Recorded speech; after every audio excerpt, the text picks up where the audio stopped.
¿Qué tal? ¿Cómo anda? ¿Cómo estás? ¿Qué dice? ¿Todo bien, ¿Muy Pablo? Estoy muy bien, sí. Me alegro mucho. Quiero confesarte algo. Decime. Medio que solté. ¿Qué Me soltaste? di cuenta que solté. Me olvidé la mochila donde traigo las cosas, me olvidé la lapicera que uso siempre, No tenés el cuadernito que no tenés tengo nada. habitualmente. Me olvidé y yo creo que es porque solté, listo, ya está. Entregate. Vamos camino a la elección. Claro, Vístanme, pónganme lo que quieran. Estoy para lo que deseen. estás perfecto. Estás Vos perfecto. decís, lo que está muy bien es la combinación. Estamos bien. Te digo que me parece... Yo creo que nos están combinando y agradezco que lo hagan. Porque sí, creo que Sí. estamos para mariachis. Le ya mandamos un gran abrazo a Pau y a Maca. Un beso grande. Dicen que nos están preparando, porque todo esto termina, es bienvenidos al tren, QR, banda de cumbia. Y así Sí. es como el recorrido. O versión Teletubbies. También podemos hacer. Bueno, podría ser también. Bueno, tengo preguntas para hacerte. Antes de que me hagas preguntas, tengo el contacto con, espectacular. con el control que cambia la artística. No, mira eso. Sí. Eso es importante. Por supuesto, si me permitís, lo... Sí, señor. Sí. Cámbiala, cámbiala. Recambio, permiso. Es Toma. extraordinario. Ese está con el Irizar, puede llegar desde acá, ¿no? Sí, sí, lo mando a decir, rompe hielo y va, Muy bien. lo hace. Bueno. Me ibas a preguntar. Sí, varias cosas te quiero preguntar. Primero, central, en la general. ¿Rosario? Segundo, sí. Segundo, y fue penal. No lo vi, estaba A trabajando. ver, Para ¿cómo que nos entraron? pusieron unos parecidos. Nah, eso es maldad. ¿Quiénes son? No llego a ver ni quiénes son. A Night eso es maldad. at the Roxbury. A Night at the Roxbury. Bueno, Ok, está bien, estamos para esa en cualquier momento. bien. Bueno, primero vamos a hacer dentro de un rato highlights, mejores momentos de la campaña. Casi elijo el momento equivocado. Puedo elegir un momento, pero que el momento tenga también una especie de postproducción. Sí, puede ser. Ok, mi momento favorito Sí. es José Luis Espert escapando en moto, pero musicalizado con Butaquera de la Perfecto. Joaquí. Muy bien. Esa es Esa es el tu clip. escena. Ese es el clip. O sí. sea, dentro de unos años te van a mostrar eso y vas a decir campaña del 25. Este era el momento, sí. Y quiero decir, se lo dije a tu producción, Sí. estaba mirando la tele, los estaba mirando la noche que el socalero se divertía y ponía fajaron a Espert fajado, y decía, ¿cómo se está divirtiendo esta gente? Yo desde casa decía, qué bien que lo deben estar pasando en QR. Bueno, esto porque en un rato vamos a hacer, insisto, los mejores momentos sin, por supuesto, faltar el respeto a la veda ni nada que se le parezca. Pero la verdad es que hay muchos elementos que caracterizan a esta campaña electoral que llega a su fin, que nos va a encontrar el próximo domingo, por supuesto, yendo a votar. Dicho eso, ¿tenés algún tipo de, no sé si es cábala o tradición o manera habitual del día de la votación o es como venga? Bueno, lo primero es tratar de evitar ser convocado como autoridad de mesa, cosa que lamentablemente me pasa más o menos seguido. Ah, mira vos. Entonces, ¿Fuiste? ya fui autoridad de mesa en elecciones que prefiero olvidar. ¿En cuáles, por ejemplo? ¿Puedes recordar? En la última, Ah, en la elección presidencial. bueno. Sí. O sea, primera vuelta y después Sí. balotage y en una escuela de Almagro. Y te ibas dando cuenta de cómo Sí, venía sí, la mano. eso, ibas abriendo los sobrecitos y veías que todo era violeta en un momento. y- Esta no estás. No, en esta no estoy porque por las dudas no pasé por mi casa, por si me llegaba. Claro, está bien. No te llegó la intimación. No me llegó, te no me la llegó invitación. nada, así que voy tranquilo. Bueno, y mi ritual es en general ir a votar a media mañana, Sí. no muy temprano, pero tampoco demasiado cerca de la hora del almuerzo. Ujú. Después, bueno, obviamente el ritual de el zapping Si a no la te noche. toca trabajar, claro. Si no me toca trabajar, que por suerte no me toca, Sí. zapping, primero voy a ver la carrera, Fórmula 1. Claro, que está medio cerquita de los, ¿no? Del cierre de la 5 de la votación. tarde a 7 de la tarde, Sí. ahí será la carrera más o menos, y a partir de esa hora empezar con el zapping, descorchar un vino, y Muy bueno. bien. Y así, ¿Y en ¿y vos? general te gusta ese ritual compartido para comentar o lo vivís?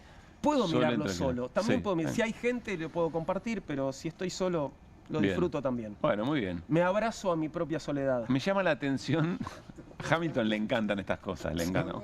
Un día tendría que ser parte Hamilton de este pase. Esas, son Es que multichef. acota, es como un Muppet, de ahí es el palco de los Muppets ese. Debería participar, debería participar. Bueno, para ustedes que son tan pequeños, había una vez un programa. Bueno. Yo creo que tenés que ponerlo para que se van a dar cuenta. Yo Poner creo el palco. Y ustedes bailen. Sí. Granowski pasen y bailando. Hamilton son los dos señores mal Claro. llevados, viste que estaban ahí, muy bien. Y nosotros somos, bueno, la rana René y no sé, Sí. y el el Oso Figueredo, pero no quiero poner a Piggy. No, me banco, soy Piggy, no tengo ningún problema.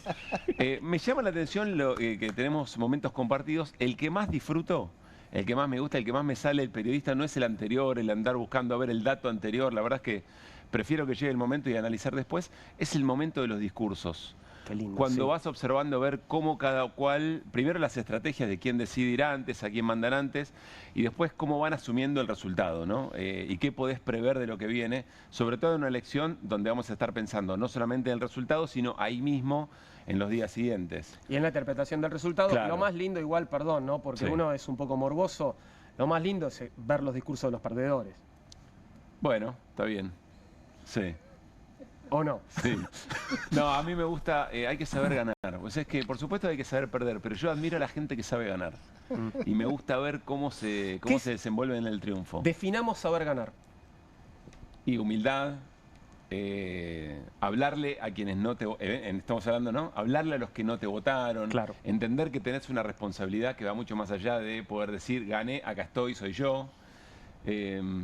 Me gusta mucho cuando se reconoce los equipos. Soy medio así. Sos tan correcto, sos muy sí, correcto. soy muy Pablo. menotti. Total. Me Sí. gusta la pelota. La cancha es grande, la pelota es redonda, tiene que ir al piso, ¿no? Ujú. Otra cosa no. Está muy bien. Porque además creo que con eso se gana más. No es solo, viste, yo creo que esa es la mejor manera de seguir ganando. Bueno, pero no sé, los hechos no estarían demostrando eso. O sea, habría que ver, me encantaría que hagamos un programa sobre eso y te demostraría que sí, pero lo podemos conversar. queda pendiente, Sí, se nos viene un mundial, así que, claro. ¿sabés que faltan 230 y pico de días para el mundial, no? Los estás contando Sí, claro, con por ansiedad. supuesto. En mi cuadernito, cada día dice falta. Sí. Te voy a dejar un dato. Dale. Creo que tal vez se puede corregir. Desde Brasil del 58-62, Sí, que una selección no gana 2 mundiales seguidos. muy bien, ¿Será esta vez? muy bien. Anulo Mufa, me dicen, me tengo que ir. Chao. Buenas noches. Que la pasen Buen muy fin bien. de semana. Nos reencontramos y buen el programa. lunes. Nos Lindo vemos. pase va a ser el del lunes. Bueno, ¿qué tal? ¿Cómo anda? Muy, pero muy buenas noches. Estamos arrancando QR. Insisto, es un viernes donde vamos a reflexionar, vamos a hablar de política, por supuesto. La veda no implica no pensar las cosas que nos pasan, de esas que no son comunes. Hoy hay un par de columnas muy interesantes. Enseguida viene Federico González, que viene siendo medio cábala, ¿no? En los viernes previos de la elección, porque con su desparpajo y su lenguaje de esquina, desde el sentido común nos dice, miren, para el domingo me parece que la escena va a ser más o menos esta, y la verdad es que eso viene funcionando. Y más allá del resultado, conecta con las cosas que nos van ocurriendo ya viernes a esta hora. En un rato vamos a hablar con Martín Granowski. Hay dos columnas muy, pero muy serias sobre cosas que se conversan poco. Martín Granowski va a hacer un análisis de poder, del poder real, del esquema de poder, qué representa y qué significa que hayan llegado en 18 aviones privados referentes de la JP Morgan, de esa entidad financiera que parece manejar los hilos, no de países, yo le diría de bloques de poder. ¿Por qué están acá? ¿Qué hablan? ¿Qué conversan? ¿Con quiénes intercambiaron ideas? Bueno, Martín Granowski nos va a contar mucho de esto y son esas cosas, insisto, que se ven poco.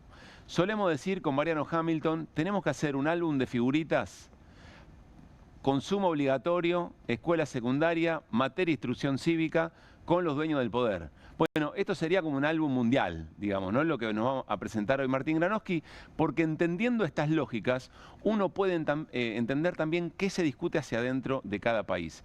Y atención, porque también viene Claudio Martínez, productor general de QR, pero además divulgador, periodista, nos va a contar de qué se trata y cuáles son los desafíos de la superinteligencia artificial. ¿Cómo está avanzando esto? Es impresionante. Un asterisco, pasó un tanto inadvertido. Javier Milei dijo, si no me equivoco, en la entrevista con Guillermo Andino, vieron que Milei tiene como un cliché, ¿no? O como algo muy repetido, casi cassette. Dice, bueno, en 20 años seremos, creo que España, en 30 años Estados Unidos, en 40 Alemania, no recuerdo ahora el orden, pero vamos a suponer que era así. Dijo, bueno, si antes en 20 años éramos España, ahora con la productividad de la inteligencia artificial van a ser 10. O sea, todo lo que venía diciendo, bueno, es la mitad del tiempo. ¿Por qué? Por la inteligencia artificial. En un rato seguimos desnudando todo lo que tiene que ver con la inteligencia artificial, esas cosas que más o menos tocamos de oído, pero que es muy importante porque se juega mucho de lo que viene en la dinámica de nuestra vida cotidiana. Está Mariano Hamilton, por supuesto, está Guido Bambini. Vamos a hablar cómo llega económicamente el gobierno a la elección. Y yo me quiero detener solamente en una cosa, antes de ir ya a la mesa de QR, en este viernes tan especial. Venimos pensando que el domingo es el día D. Venimos pensando que el domingo puede cambiar todo en un sentido u en otro, que el resultado electoral va a sobredeterminar un montón de cosas. Lo venimos pensando en función de lo que está haciendo el Tesoro de Estados Unidos con el dólar en la Argentina, cómo el gobierno argentino trata de quemar todas las naves para tratar de llegar al domingo, que no se le descalabre el plan económico. Y venimos haciendo cuentas sobre quiénes se van a sumar al gabinete y quiénes se van a bajar y cómo van a salir esos acuerdos a 3 o 4 bandas, ¿no? Todo un juego de especulaciones. Miren, estamos yendo a una elección en donde va a ocurrir algo de lo que se habla bastante poco. Porque el domingo la ciudadanía, el pueblo argentino, nos vamos a contar a nosotros mismos cómo estamos viviendo este experimento llamado Milei. Y más allá de lo que el gobierno haya hecho en estas semanas, de lo que Estados Unidos haya hecho estas semanas, de cuántos aviones privados lleguen a Ezeiza en estos días, más allá de lo que el gobierno piense hacer el día siguiente, más allá de a cuánto va a subir el dólar, lo determinante, como suele decir nuestro compañero y diputado nacional Carlos Heller, lo determinante es, frente al ajuste, cuál es su límite, y el límite es la resistencia de los ajustados. Porque el modelo, más allá de que cambie de nombres propios, más allá de que cambie, que genere algún movimiento de tuerca aquí y allá, está absolutamente claro que va a seguir siendo el mismo, que no hay mucha variante, que el desafío del gobierno será ver cómo lo maquilla y cómo lo recompone, si es que llega medio recauchutado, pero el modelo va a ser el mismo. Y la gran pregunta es, no para el lunes, no para el domingo a la noche, para el resto de este tiempo, para estos próximos 2 años, cómo el pueblo argentino se lleva con ese modelo. Y me parece que ahí es donde tenemos que poner nuestra atención, en lo que pasa en la calle, en la manera de sentir y convivir, cómo se toman decisiones sobre las cosas que no son comunes. En ese espalda con espalda, a pesar de que de tanto en tanto nos rajamos una puteada, porque creemos que somos muy distintos, pero en definitiva compartimos estas cosas, caminamos las mismas cuadras, vamos a las mismas escuelas, vamos a los mismos clubes, tratamos de comer en los mismos restaurantes cuando nos alcanza un mango y podemos ir a comer afuera. De eso está hecho nuestro país, de eso está hecho nuestra comunidad. Y no hay elucubración, ni teoría, ni carambola a varias bandas que lo vaya a modificar. El límite a una política de ajuste es la resistencia de los ajustados. Y la manera en que nos ponemos de acuerdo para ver qué pensamos sobre eso y después cómo reaccionamos, en parte eso lo vamos a empezar a ver el domingo por la noche. Así que hacia allí vamos, arrancamos QR con las voces del día y a disfrutar este viernes antes de la elección con gente que los queremos mucho, que tenemos buena piel, que disfrutamos mucho de la comunicación y que por sobre todas las cosas hacemos esto, de este ir y venir, lo hacemos desde una honestidad intelectual, les diría muy, muy afectuosa. Así que hacia allí vamos. Arrancamos QR, las voces del día. Las palabras más buscadas: trabajo, jubilación, salario y educación. ¿A qué te suena esto? A peronismo. Lo que tiene la Argentina es un asset, un activo de más de 50 años que le permite el posicionamiento internacional que tiene. La CONEA la funda Perón en el 50. La primera central nuclear argentina, Tucha 1, se empieza a planear en la época de Ilia y la inaugura Perón. O sea, la Argentina no compra centrales nucleares llave en mano. Lo que estamos haciendo con esta relación tan estrecha, tan próxima, tan inédita, es quedar prendido de la dependencia de Estados Unidos. Esto me hace acordar a una reunión que se hizo en 1991, previo al Brady, donde también intervino el JP Morgan, los principales banqueros estadounidenses, inaugurada por el canciller Di Tella, que dijo textualmente esta frase: estamos preparando la legislación para que ustedes hagan lo que quieran. Qué irónico que el salvataje de Milei dependa de un maricón, de un gobierno homofóbico,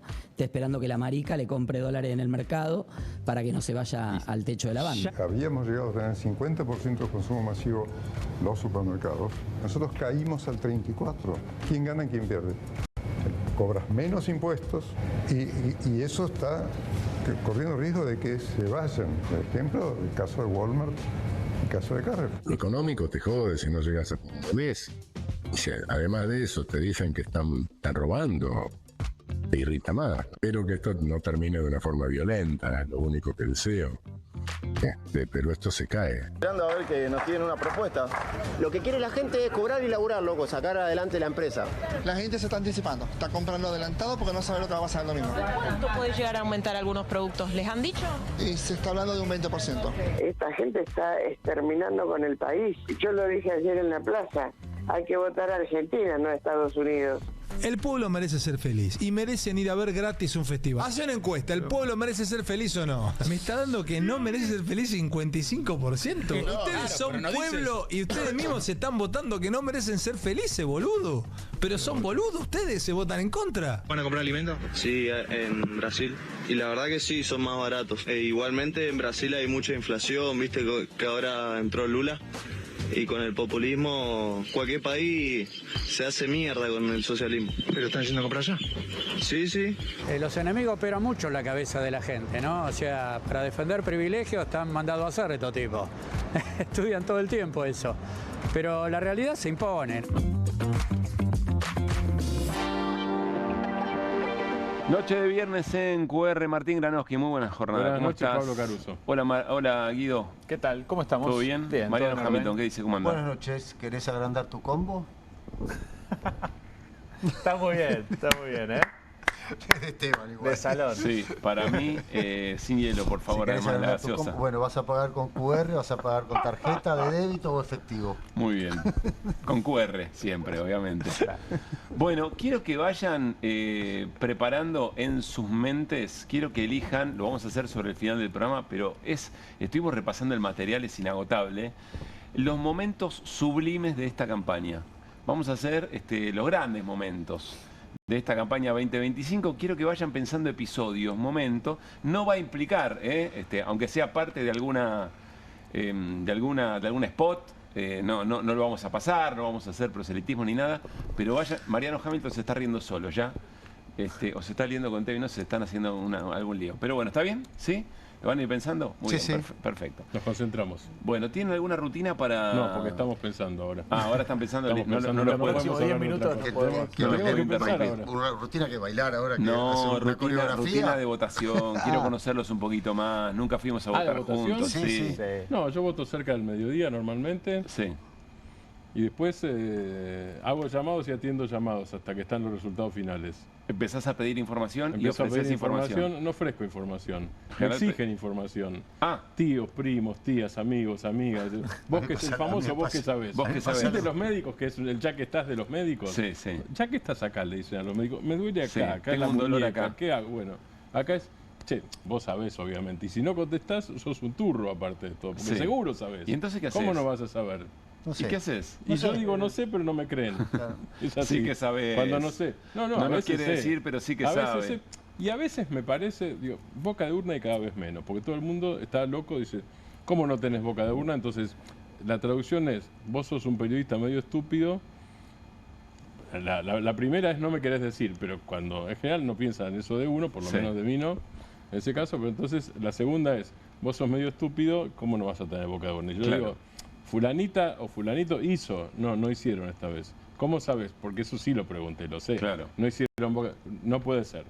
Bueno, ahora en lo que más se está confiando, y hay un dispositivo cada vez más importante, no sé si siempre fue así, mesas testigos que se intercomunican muy espectacular. Eso es extraordinario. De los propios partidos. Hace mucho que es así, eso es buenísimo. Pero eso lo tenés más o menos a las... Pero eso una hora. Apenas empieza el escrutinio, decís. Sí, claro. Lo tenés una hora y media después. Lo podrías tener a los 15 minutos, la muy verdad. Rápido y muy fiel, porque además se saben cuáles son las mesas que más o menos ofician de buen parámetro, de buen indicador de cada ciudad. Y con boleta única de papel te diría que casi los resultados finales los partidos los podrían tener muy rápido. No digo difundir, pero sí tener. Claro. O sea que la segunda etapa de mi rutina es buscar eso. Claro. Sí, buscar la proyección sobre mesa testigo, que ya nos ponemos es muy activos. Confiable. Hamilton. Yo voto 9, 9:30. Tempranito. Salgo de votar, me voy a comprar una docena de facturas. ¿Desayunás antes o después? No, me levanto y voy a votar. Y vas a votar. Después compro una docena de facturas. O sea, vas en ayunas. Es obligatorio votar en ayunas como si fuera un análisis de sangre. Es una costumbre. Claro. Es una costumbre. Si no tengo alguna necesidad que me pueden interrumpir el camino a la votación. También en ayunas. También en ayunas. Me tomo un vaso de agua y voy ahí en Rosario. Ni agua. No, insisto. Si no, podés tener algún impedimento para llegar a destino. Bueno, no me voy a meter en esa. Está intentando Mariano meternos en esa, pero no vamos a hacer doble clic ahí. Bueno, la cuestión, quiero terminar. Entonces, compro facturas, voy a casa, tomo unos mates, qué sé yo, siempre en soledad, pues están todos durmiendo. Y al mediodía... Si no despertás a los demás y le decís, vamos a votar, que cada uno vote cuando quiera. Y ahí trato de distraerme con cualquier estupidez, o si hay deportes en el exterior, miro deportes en el exterior, si hay una película, miro una película, trato de distraerme hasta las 6, 7 de la tarde. Bien. Y a las 7 recién... miro el teléfono por primera vez y ahí empiezo a ponerme en No sos de consumir... Mirá recién a las 7. Sí. Impresionante. Y ahí me pongo a mirar. No sos de consumir, fue a votar a tal escuela, mirá cómo llegó, mirá lo que dijo. No miro ninguna de esas pavadas. Eso no sirve para nada. Los canales de noticias no existen para mí. Nunca existen, pero menos el día de la votación. Hoy es una fiesta cívica muy importante. Sí, porque es una fiesta de honor y respeto para lo que tenemos que hacerlo, chicos. Toda una boludez. Hay que hacer ese laburo. No, obviamente. No hay que hacerlo tampoco. Mi crítica no es a los periodistas, obviamente. No, por supuesto. Bueno, pero está claro que esa sí es una rutina o casi obligatoria, porque es obvio, se cubre, es muy clavado lo que va a decir cada uno de los candidatos. Digo, compadezco a los periodistas que tienen que hacer eso, la verdad, no estoy despreciando el laburo, al revés. Bueno, esa boludez que Guido, ponen ahí. ¿Cuándo vota Hamilton? ¿Pero qué hablan? ¿De mí o del piloto de Fórmula 1? No, del piloto de Fórmula 1. Claro. ¿Vos votás en Rosario? Yo voto en Rosario, sí. Tenés que viajar la rutina, sí, salgo mañana tempranito. Muy bien. Y el domingo también como Hamilton, yo me tomo un vaso de agua, no voy en ayuna, me tomo un vaso de agua y voy a 2 cuadras. Sí, con mi viejo en la misma escuela, a 2 cuadras de casa, y siempre voy con mi viejo, y siempre desayunamos después. En lo que ahora cerró, pero lo que era lo de Central Oroño. Pero es que me dio mucha ternura lo que hizo. No pasa nada, sí. Me dio ganas de abrazarlo. Bueno, está bien. Es un ritual que tengo, sí. Vamos a la mañana con mi viejo y desayunamos en el Central Oroño. Sí. Tal vez fuiste alguna vez. ¿Cómo no? Cerró. No me digas. Así que este año se corta la rutina, cerró el bar por Boulevard Oroño. Oroño entre Brown y Güemes, que estaba una de las sedes de Central, que tiene las mejores tostadas, tenía las mejores tostadas. Bueno, habrá que buscar una alternativa. Voy a tener que buscar una alternativa, Bueno, muy bien. Bueno. A la noche voy con amigos a ver el escrutinio. ¿El resultado? ¿Te juntás? Sí, ¿Te juntás a ver el resultado? Siempre con amigos peronistas ahí. Y nos abrazamos de felicidad o nos abrazamos de tristeza. Y ahí empieza a resolver la patria lo que queda después de la noche ya me toca laburar, escribir, editar. Claro, ahí ya se pone, ya cambia la cosa. Si hay tele. Bueno, quiero pedirles la portada. Enseguida hablamos con Federico González, consultor, casi les diría una cábala de QR en la previa de la selección. Lo disfrutamos mucho y por eso lo volvemos a invitar. Quiero la portada que va a preceder en un ratito el trabajo o la columna de Martín Granowski. Miren, la JP Morgan. En su momento lo hicimos, dijimos, bueno, queda lindo el juego. Hoy esto es cada vez más serio y la columna de Martín Granowski va a tratar de hacer una radiografía de un esquema de poder, eventualmente. Un título, Martín, para lo que vamos a hablar después. JP Morgan está ligado no solo a la historia de los Estados Unidos, sino... Porque JP es John Pierpont, es el nombre de un señor que nació en 1837. Está ligado no solo a la historia de los Estados Unidos, sino a la expansión imperial de los Estados Unidos, fin del siglo XIX, comienzo del XX. Básicamente por América Latina, pero ya la expansión era mundial. Teddy Roosevelt, después vamos a contar eso, y cómo inventaron un país. Un presidente de los Estados Unidos y JP Morgan inventaron un país. En un ratito lo hablamos con Martín Granowski. Y miren este posteo, el posteo de hoy de Scott Bessent, que nos llamó... Perdón. Vamos con la oficina del presidente, con Milei. Acá está, mala mía.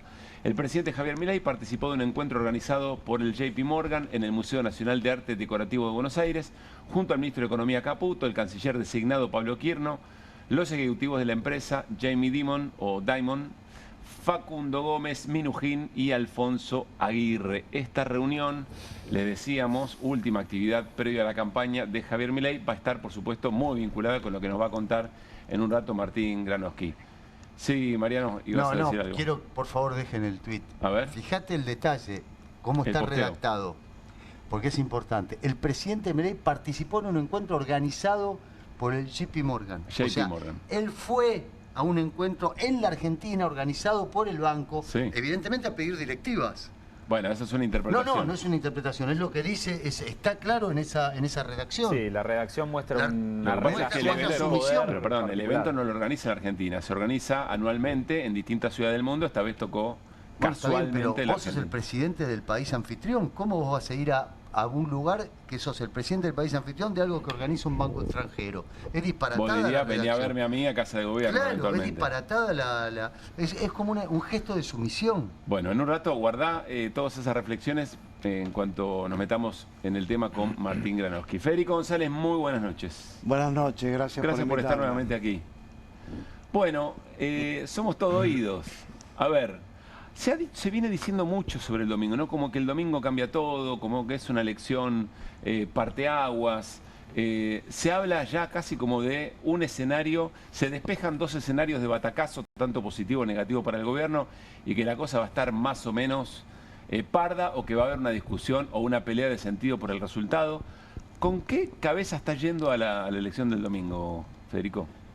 Mira, a mí me parece que el gobierno pone la mira el día después, el lunes, porque en el fondo tiene una hipótesis de que no le va a ir bien, entonces bueno, ya estoy adelante, es como, no sé, como un ajedrez, estoy un paso más adelante, lo que pase, si gano, si pierda, pero a mí yo creo que dentro de la negación que suele haber en el gobierno, me parece que hay una conciencia de que la posibilidad de una derrota importante, está dentro de su mira, entiendo yo, ¿no?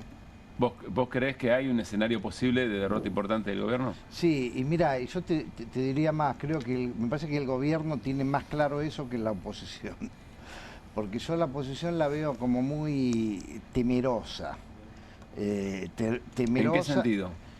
Bueno, ¿te acordás que lo de la cava, la última vez antes de las elecciones, yo vine acá y hablé del sentido común, ¿te acordás? Sí. Bueno, ahora también. Eso fue antes de las elecciones del 7 de septiembre, las provinciales bonaerenses. Quiero que sepas que hablamos de eso, de esa definición, mucho más de lo que de tu presencia acá, la hablamos permanentemente. Bueno, entonces seguimos la saga. Bueno, mira, yo creo que el análisis que hay que hacer es de sentido común. A ver, ¿qué quiere decir? El gobierno perdió, y a partir de que perdió, todas fueron o malas noticias o noticias ambivalentes que después no se consumaron. A ver, la mala, claramente, la de Esper. Y la que, bueno, no sabemos para dónde va, es lo de la alianza geopolítica con Estados Unidos.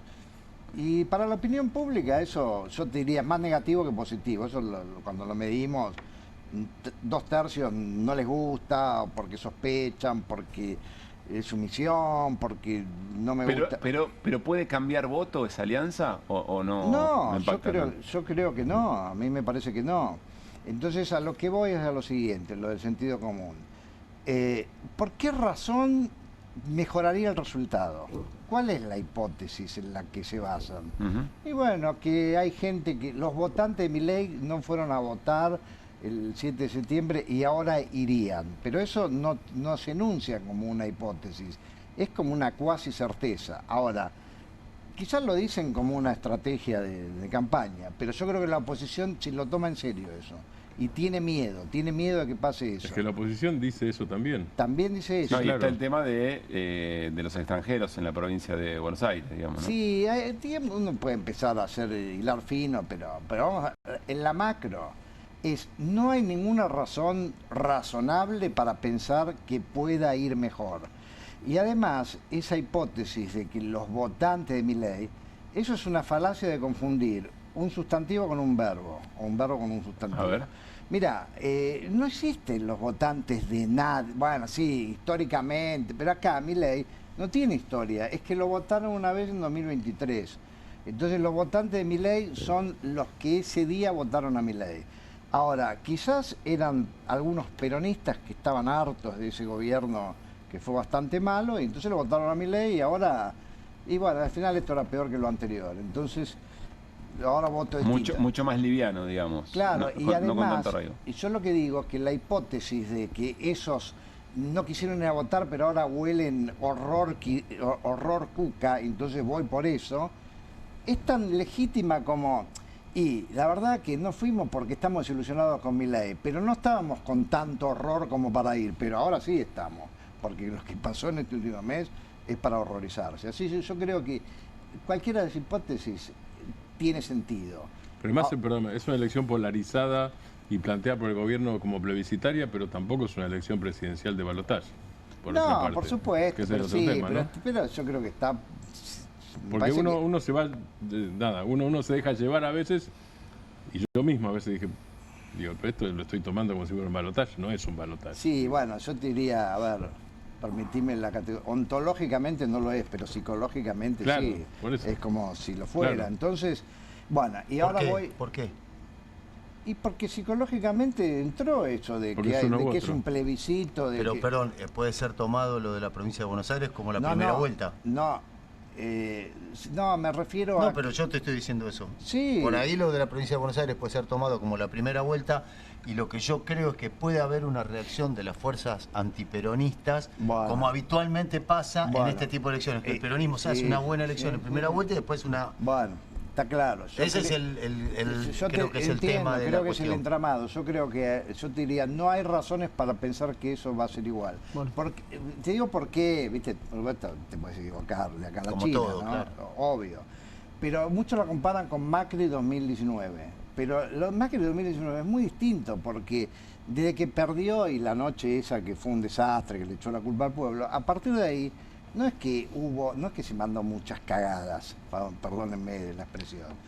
Yo te perdono. Y además hubo un Brandoni que fue como un líder espontáneo, querido por la clase media, que dijo sí se puede, y bueno, hubo una fuerza positiva que de alguna manera explicó esa recuperación. Acá no hubo ninguna de esas, al contrario.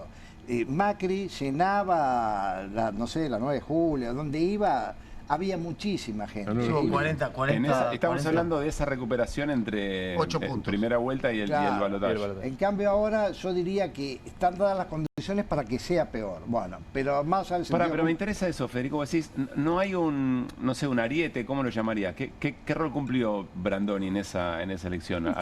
Para mí fue un líder espontáneo que muy querido por votantes republicanos, clase media. Es decir, alguien que se puso al hombro esa suerte de remontada. Exacto. En el juego que nos plantea Mariano de primera elección en la provincia de Buenos Aires, muy llamativa, legislativa, anticipada, etcétera, pero que podría como recuperar un poco de espíritu positivo y generar una atracción de votos. Y para seguir la analogía, los equivalentes de eso son el Gordo Dan, Lilea Lemoyne, Esper.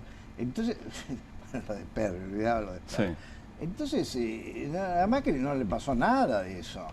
Además, sí recuperó bastante, eso sí. Además hay otra variable que hay que tener en cuenta de lo que hizo Macri, que fueron 40 actos en casi todo el país, digamos, ¿no? En muy poco tiempo. Se movió mucho. En muy poco tiempo, y le puso guita en el bolsillo a la gente.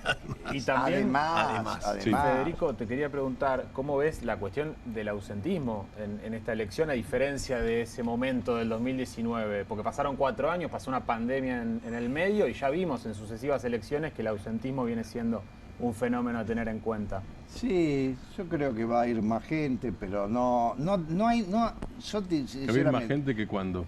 Que en septiembre. Que en septiembre, más gente, sí, yo creo que... Pero además eso también, sentido común. ¿Por qué va a ir más gente? Y porque este es un evento más promocionado. Si está todos los spots de todos y la gente ya sabe. En cambio, lo de septiembre era algo más encapsulado, no tenía promoción. A ver, si uno hace un evento y lo promociona, va a ir más gente, aunque sea, no importa si es bueno o malo el evento.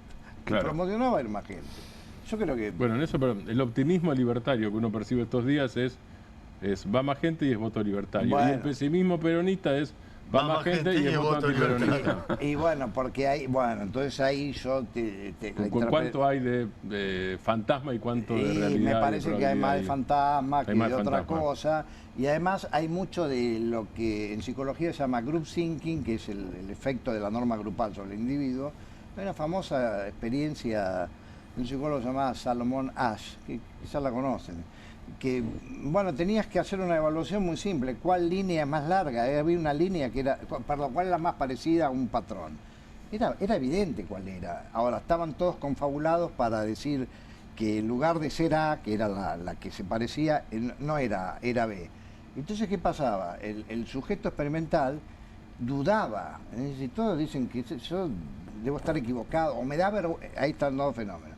Me da vergüenza decirlo porque parezco un tonto. Claro. Y después los entrevistaba. No, al principio me da vergüenza decirlo, después empecé a dudar. Que yo no estaba viendo lo mismo que ven todos. Bueno, entonces yo creo que el aparato propagandístico de Milei hizo muy bien el trabajo de generar lo que se llama la sensación de invulnerabilidad del poderoso. Milei es tan poderoso que tenía... es el rey Mida de los votos. Y yo creo que la oposición lo compró a eso. Lo compró en forma de miedo. ¿Y sabes lo que pasa? Yo no me gusta hablar de los colegas, pero bueno, hay veces que hay que hablar. Yo no sé qué les pasa, ¿no? Nadie se anima a decir, che, esto, el número... Mirá, todos ¿Nadie hablamos, se anima a decir qué? El número. Que el número es muy desfavorable a Milei. Bueno, hay algunos que dicen lo contrario, como Isasi Burman, que decía que, ¿te acordás que dijo que había 10 a favor de Milei? Bueno, los dejo a los que, bueno, son números medio raros. Hay que pasar otra cosa. Pero a los que no dicen los números y uno sabe que o no están, son independientes. Yo conozco bastantes que eligieron no publicar. Claro, porque eligieron tienen miedo. no publicar. Y además hay otro factor que es adicional. Es el miedo al escarnio de Milei y los libertarios. Porque acá si le erro, no es que el que hace el ranking de las encuestas va a decir, qué papelón de los encuestas. Sí. El que lo va a decir es Milei, los libertarios. ¿Quién se banca eso? Claro. Entonces yo creo... ¿No hay coraza para eso? ¿No hay piel dura para eso? Y que yo creo que no. Bueno, porque estás hablando de gente que en general tiene mucha experiencia, en algunos casos décadas. Mira, Martín Fierro, yo he visto muchos cantores con famas bien obtenidas, ahora los papeles, a la hora de arrugar, están todos pero dudar de tus propios datos es fuerte, ¿no? Porque vos supones, hay que pensar que vos haces una encuesta, que vos esa encuesta es la mejor encuesta que vos podés generar y vos dudás es lo que decía de la raya. Lo que pasa es que acá lo que nos trae Federico nos enfrenta a algo muy interesante desde las veces que venimos conversando con él.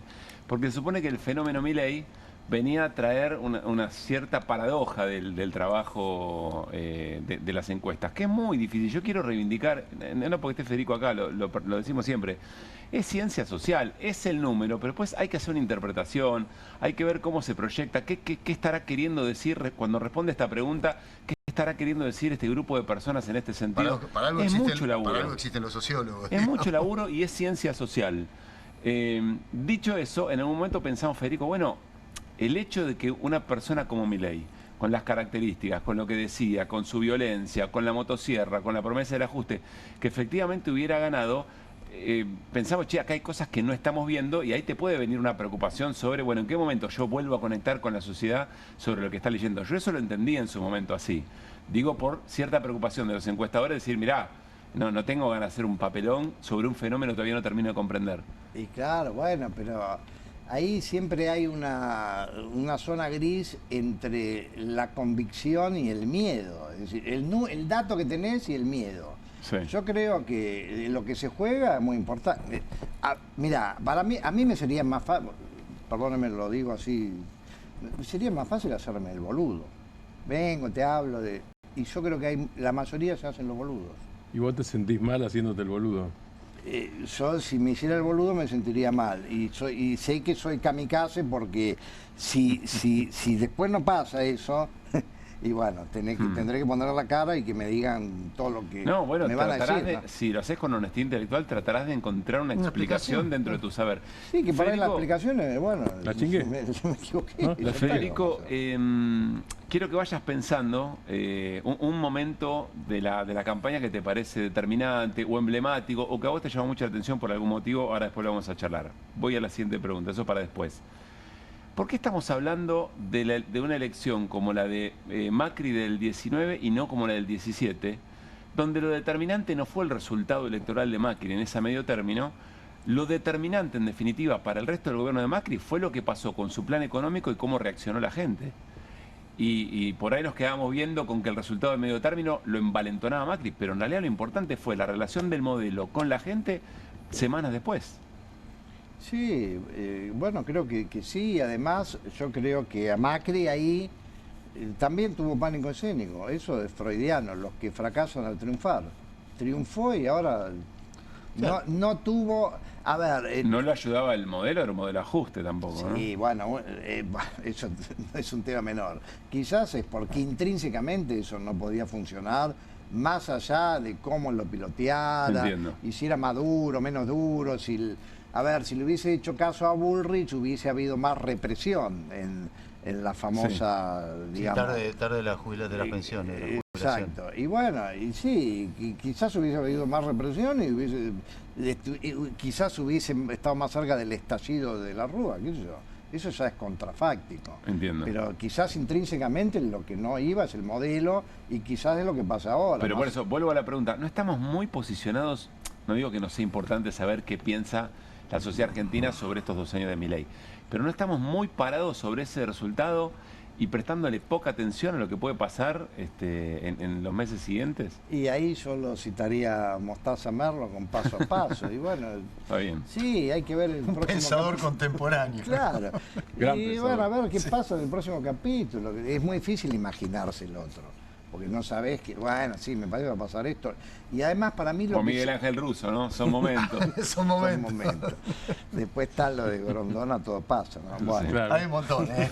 Podemos hacer un análisis político con frase directa. Acá nació el viento, nene. Es otro. La base está. Bueno. La base está. No, pero mira, yo sí creo que lo que es muy importante es, a ver, al referéndum de que al gobierno saque un resultado que sea claramente difícil de dibujar. Eludir, sí. Bueno, igual Milei para mí, siendo Milei, lo va a dibujar. Ahora, una cosa que lo dibuje con argucias intelectuales y otra cosa es que salga con los tapones de punta a despotricar, que el absurdo, que las operaciones, que los... ¿Y qué te esperás? Lo segundo.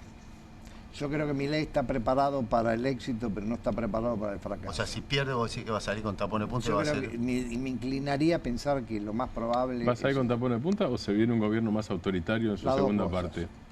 Va a salir con los tapones de punta, va a haber reacción, bueno, ya hay mucha conjetura, ¿no? Sí, sí. A diferencia de lo que pasó el 7 de septiembre. Claro. Si ustedes me apuran, digo, hay veces que no podés imaginar de tantas jugadas, ¿no? Perdón, no, digo, a diferencia de la reacción que tuvo después de la elección de la provincia de Buenos Aires. Que sí, que fue un ni, porque se notaba que estaba conteniéndose y hizo un sí, pero sí, voy a hacer una profunda autocrítica, pero bueno. Pero no fue exaltado. Para mí eso, digamos... Vos decís que ahora sí corre el riesgo de ser exaltado, porque además se puso el cuerpo en esta campaña, cosa que no había hecho en la anterior.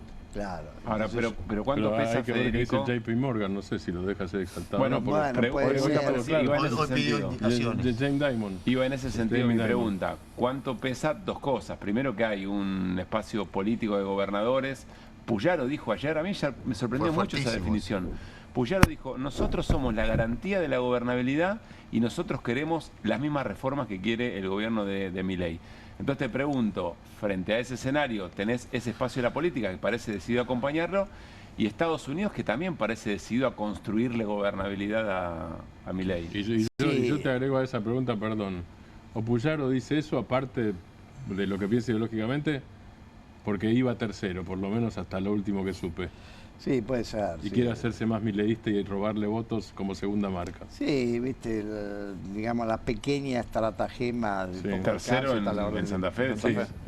Pero mira, volviendo a lo de quizás no hace lo que yo pienso que va a hacer, porque en el 7 de septiembre es como que estaba solo y ahora está más contenido. Bueno, una colega, ustedes, Nancy Paso, en un editorial, para mí fue muy lúcido ese editorial, dijo que Milei ahora estaba más tranquilo porque tenía un papá. Y lo dijo así, bien psicológicamente. Entonces, ¿a vos te encanta el abordaje psicológico? ¿Te gusta mucho? Sí, me gusta, y además me gusta cuando me parece que viene al caso. Entonces, quizás uno puede decir, pero no lo van a dejar que se enloquezca. Por ahí es que no se necesita enloquecer porque siente que, bueno, igual tengo el aval del poder. Papá puede pegar un portazo.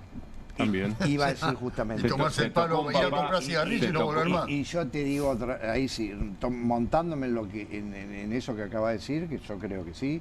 Mira, algunas definiciones de Trump que dejaron entrever que, viste, no es que la tienen muy clara lo que pasa acá en Argentina.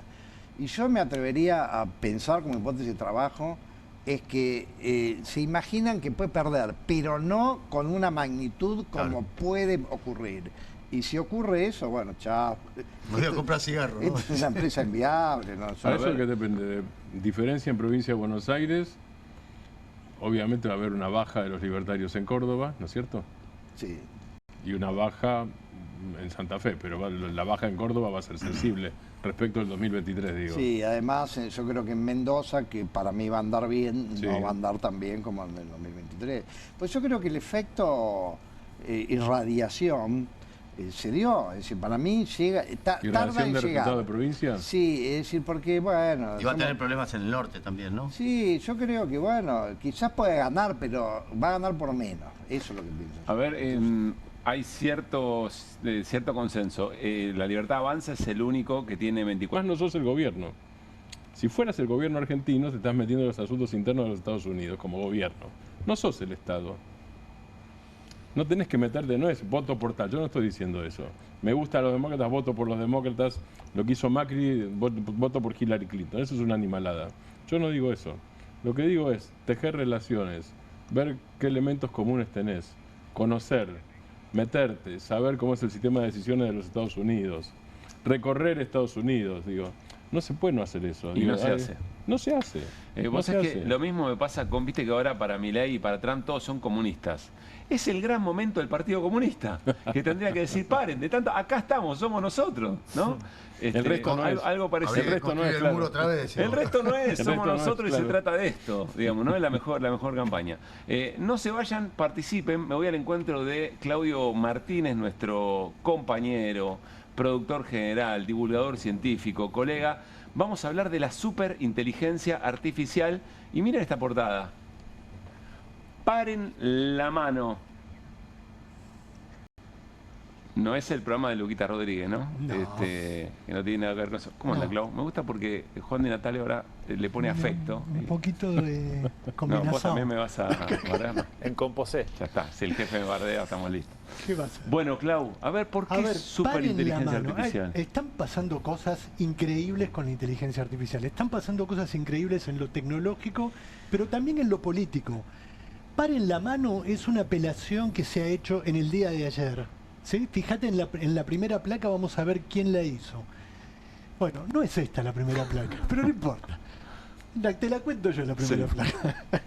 Pero quiero decirte que me sorprendió mucho, yo sé que no es parte de la columna, pero Milei con Andino... Te escuché, sí. Partió a la mitad todos los tiempos de cuándo íbamos a ser Europa, superpotencia, no es loco Irlanda. Lo que está diciendo, no es loco. El rasgo fundamental de la inteligencia artificial tiene que ver con el vértigo, con la velocidad. Todo se está haciendo exponencial, no lineal, exponencial. Sí. Todo empieza a acelerarse de un modo inquietante, para algunos de un modo asombroso. Yo te decía... Por eso el pan en la mano. Es muy asombroso. Bueno, ¿qué es lo que está pasando? En el día de ayer, 850 personas muy prestigiosas de todo el mundo, después te voy a leer algunos de la lista, escribieron una carta a los tecnomagnates. Los tecnomagnates son los tipos que manejan, los 5 tipos que manejan Silicon Valley.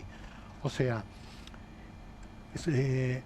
Elon Musk de X, Bill Gates de Microsoft, Mark Zuckerberg de Meta, digamos Facebook, WhatsApp, Altman, me imagino, es uno. Sam Altman de OpenAI y Sundar Pichai de Google. Esos tipos manejan hoy, están manejando el mundo. Acá está la famosa placa 1. Sí.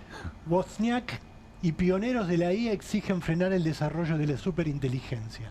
Esto es lo que le dijeron ayer más de 800 figuras influyentes a los tecnomagnates que manejan la inteligencia artificial. ¿Puedo entrar en la literalidad de eso? Sí. Mirá, busca una prohibición total hasta que se establezca un consenso científico sobre la seguridad y control democrático de la tecnología. Bien, vamos a ver qué es la superinteligencia artificial. La inteligencia artificial que tenemos hoy, que se la llama también inteligencia artificial estrecha, es una inteligencia artificial que está basada sobre los datos que cargan y etiquetan humanos, y luego el laburo, la funcionalidad tiene que ver con el aprendizaje profundo y las redes neuronales, que es el gran descubrimiento de la inteligencia artificial. Bueno, lo que viene, y no más allá de 5 años, es la inteligencia artificial general, o la llaman algunos superinteligencia artificial. ¿Esa es la generativa, Claudio? No, la generativa es la que tenemos otra cosa. hoy. Ah, ok. La generativa es la que, digamos, la inteligencia artificial no es que empezó con ChatGPT, ya existía desde antes y estaba en nuestros teléfonos. O sea, estaba en el GPS, estaba en las plataformas que te recomendaban qué película ver. Bueno, eso también tiene que ver con inteligencia artificial. El gran descubrimiento de los chatbots desde hace 3 años, cuando arrancó en noviembre del 22 ChatGPT, tiene que ver con la capacidad de generar contenidos, que es lo que pasa cuando nosotros le hacemos una pregunta a algún chatbot, sea ChatGPT, sea Gemini de Google o cualquier otro de los que está funcionando. Bueno, la superinteligencia artificial tiene otras características. Ahora sí te lo muestro en la placa que sigue y los repasamos, digamos. ¿Qué puede hacer? ¿Qué es y qué puede hacer la superinteligencia artificial? Bueno, aprender por fuera del entrenamiento humano. ¿Qué quiere decir? Yo recién decía, la inteligencia artificial que conocemos hoy se basa en los datos y en el entrenamiento que seres humanos le están cargando encima. Todo el tiempo cargando datos, y luego a través de las redes neuronales que generan una suerte de sinapsis, por eso es una replicación sintética o artificial de nuestro cerebro, son las que generan las conexiones para que pase a toda velocidad lo que pasa cuando le haces una pregunta a algún chatbot. Bueno, la superinteligencia artificial tiene la capacidad de aprender por fuera del entrenamiento humano y por lo tanto adaptarse a nuevas situaciones que no están previstas en el entrenamiento, ¿sí? Comprender el mundo por sí misma y no solo a partir de lo que le dicen los entrenadores. Sí, construir un patrón moral propio de la inteligencia artificial. Vos estás dando en la clave. Puede crear como seres humanos. Vos me decís, bueno, ahora con la inteligencia artificial podemos hacer música, podemos hacer video, etcétera, pero funciona a partir de la combinación de patrones humanos. Vos decís, componeme una canción como la de los Beatles, tiene todas las canciones de los Beatles cargadas, y con una combinación de todo eso genera una nueva canción, pero sigue siendo de algún modo el patrón Beatle, el patrón humano. Sí, entiendo. La superinteligencia artificial tiene la capacidad de crear como los seres humanos, ¿sí? Por sí misma. Y la gran pregunta, ¿puede volverse en contra de nosotros? Y este es el gran tema, y es un poco lo que ha disparado esta carta, que fue coordinada por una fundación que tiene una característica, es el Future of Life Institute, que es una fundación que trabaja en Gran Bretaña y en Estados Unidos, observando qué es lo que pasa con la inteligencia artificial. Una Casi característica. tratando de evitar un futuro distópico. Exactamente. ¿Qué característica tiene esto? ¿Qué curiosidad tiene esto? El primer aportante de esa fundación, de ese instituto, hace 8 años, fue Elon Musk. Puso $10 millones para que arranquen. Y ahora esta gente le está diciendo, paren la mano. Poco, claro. Paren la mano. Claro. Vamos a la próxima placa porque quiero contarte un poco quiénes son algunos de esos nombres. Joshua Bengio, uno de los padres de la inteligencia artificial, canadiense, de la Universidad de Ottawa. Geoffrey Hinton, otro de los padres de la IA, también británico-canadiense, pero de Toronto. Este señor ganó el año pasado el Premio Nobel de Física, justamente por sus desarrollos en términos de redes neuronales. Trabajó muchos años, durante 10 años en Google, y se fue en 2023 porque no estaba de acuerdo con la deriva que iba teniendo el proyecto de inteligencia artificial. Richard Branson no es tan conocido, es un tipo de 75 años, multimillonario británico, dueño de Virgin, tanto los discos como los aviones Virgin. Este señor es el que también firmó. Steve Wozniak, cofundador de Apple, ¿sí? Es un tipo acreditado desde ese lugar para hablar de esto. Harry y Meghan, los príncipes, los duques de la familia real británica. Sí. Y Steve Bannon, en calidad de personas que saben que tienen mucha influencia, que deciden poner esa influencia al servicio de esta pregunta. Y lo raro, Steve Bannon, un influencer de ultraderecha, inspirador de Trump, de Milley, de Bolsonaro, un tipo que, digamos, tuvo mucho que ver con el surgimiento de las extremas derechas en el mundo de la última década. Estos son algunos de los 850 que firmaron esa carta que se conoció en el día de ayer. ¿Con qué capacidad de éxito? A mí me parece que el éxito está condicionado por la competencia. Ninguno de los 5 tecnomagnates quiere frenar primero. Y no se ponen de acuerdo. No, digamos, el temor de cada uno de ellos, porque esto ya pasó. Este instituto también en el año 23 hizo una carta pidiendo paren la mano y no pasó nada. Primero hubo como una suerte de conmoción, pero después nadie quiere dar el primer paso, porque todos creen, yo freno la investigación para afuera, pero sigo puertas adentro. Voy a decir una barbaridad, creo que va a ser una barbaridad, y lo quiero traer a Martín Granowski también. En el momento de la carrera nuclear, también hubo momentos de estas características, Martín, donde decían, bueno, todos tenemos que parar, tenemos que hacer acuerdos de no proliferación de armas de determinadas características, pero ¿quién para primero? ¿Quién lo regula? Y alguien siempre... está bien lo que decís, porque esta es la nueva carrera armamentística. Hubo algún momento de reducción acordada, el SALT 2, de lo que vos decís, justamente. Lo cual no llevó a la eliminación de las armas nucleares. Pero hubo algún momento, supongo que sobre la base de la inteligencia de lo que estaba haciendo el otro, supongo que es eso, no hablo de inteligencia artificial, sino de espionaje, ¿no es cierto? Pero recién dijo... Si se sabe lo que hace el otro, entonces, bueno, y estamos más o menos parejos y nos controlamos mutuamente, tal vez eso sirva para, como ejemplo, en el sentido de lo que vos decís, para pegar un frenazo en esto. Pero recién dijiste, Claudio, que detrás de todo esto está la carrera armamentista. Es que es la nueva carrera armamentística sin armas. ¿Qué quiero decir? La inteligencia artificial es la cuestión geopolítica más importante en este momento. Es como entre China y Estados Unidos, que son los que tienen el dominio. ¿Cómo dominar el mundo? Básicamente, ¿cómo dominar el mundo? Eso iba a preguntar. En esa lista no hay chinos. En esa lista no hay chinos. ¿Y qué dicen los chinos de esto? Los chinos los chinos tienen algo que es fabuloso en términos de inteligencia artificial. Ellos están lanzados y yo creo que van a superar muy pronto a Estados Unidos porque tienen una capacidad fundamental de implementación. La capacidad de ellos no tiene que ver con la capacidad de los hippies de Silicon Valley, de California, que ya no son tan hippies, por supuesto, que era la creatividad. La creatividad, el producto funciona. Ellos no les importa, ellos pueden copiar, pero tienen una enorme capacidad para implementar productos. Muy superior a la que tiene Estados Unidos. Y decía, la inteligencia artificial es la batalla geopolítica más importante de este momento entre Estados Unidos y China. Y fíjate, voy a terminar con algunas de las frases de esa carta, porque me parece que son importantes para que se entiendan los riesgos. Vamos a la próxima placa, Juli. ¿Qué piden? Prohibir el desarrollo de la superinteligencia artificial. Prohibir, hasta que exista un amplio consenso científico de que se realizará de forma segura y controlada y una fuerte aceptación pública. Sigue. La próxima placa dice, los sistemas de IA de vanguardia podrían superar a la mayoría de las personas en la mayoría de las tareas cognitivas en tan solo unos años. Se habla de 5 años. 2030 puede ser la emergencia de la superinteligencia. ¿En 5 años puede pasar qué?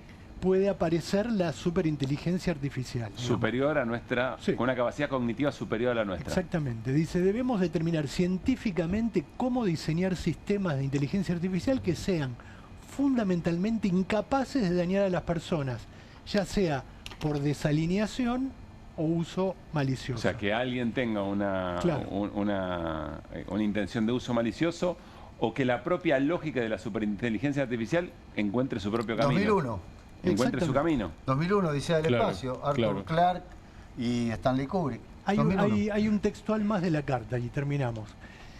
Piden que el público participe mucho en las decisiones que moldearán nuestro futuro colectivo. Pide participación, que creo que es la clave de toda esta cuestión. Yo no digo solo la participación de la gente, es tirarle un bardo a la gente un poco fuerte, porque a través de qué canales. Yo veo, vos me preguntabas antes qué capacidad o qué posibilidad de éxito tiene este pedido. En la medida en que los líderes mundiales no se involucren, esto va a seguir pasando. Y los líderes mundiales están en dos planos. Los que no quieren mirar porque están tapados por la coyuntura y por los problemas económicos y por la gestión, y no pueden ver esto. Eso pasa mucho en la Argentina, no solo en el Poder Ejecutivo Nacional, sino en otros lugares, en los sindicatos, etcétera. Y los que son cómplices o socios, como es el caso de Donald Trump, que, digamos, asumió el 20 de enero y el 21 estaba anunciando el Stargate Project con 500.000 millones de dólares, rodeado de los tecnomagnates. Tecnomagnates que meses después juraron con ropa de fajina militar la bandera de Estados Unidos. Fueron a un acto militar, vestidos de militares, y juraron lealtad a los Estados Unidos. Mirá si es estratégico el tema de la inteligencia artificial. Todo esto que tenemos entre manos, juramos que lo vamos a usar en función del desarrollo y los objetivos estadounidenses. Exactamente. Claro, y una reflexión. El ser humano domina la Tierra porque claramente es el ser vivo más inteligente. Si somos capaces de crear una inteligencia que nos supere, ¿quién va a dominar la humanidad? El ente más inteligente. Por eso es esta preocupación. Crear una superinteligencia que esté por encima de las capacidades humanas y que termine dominando.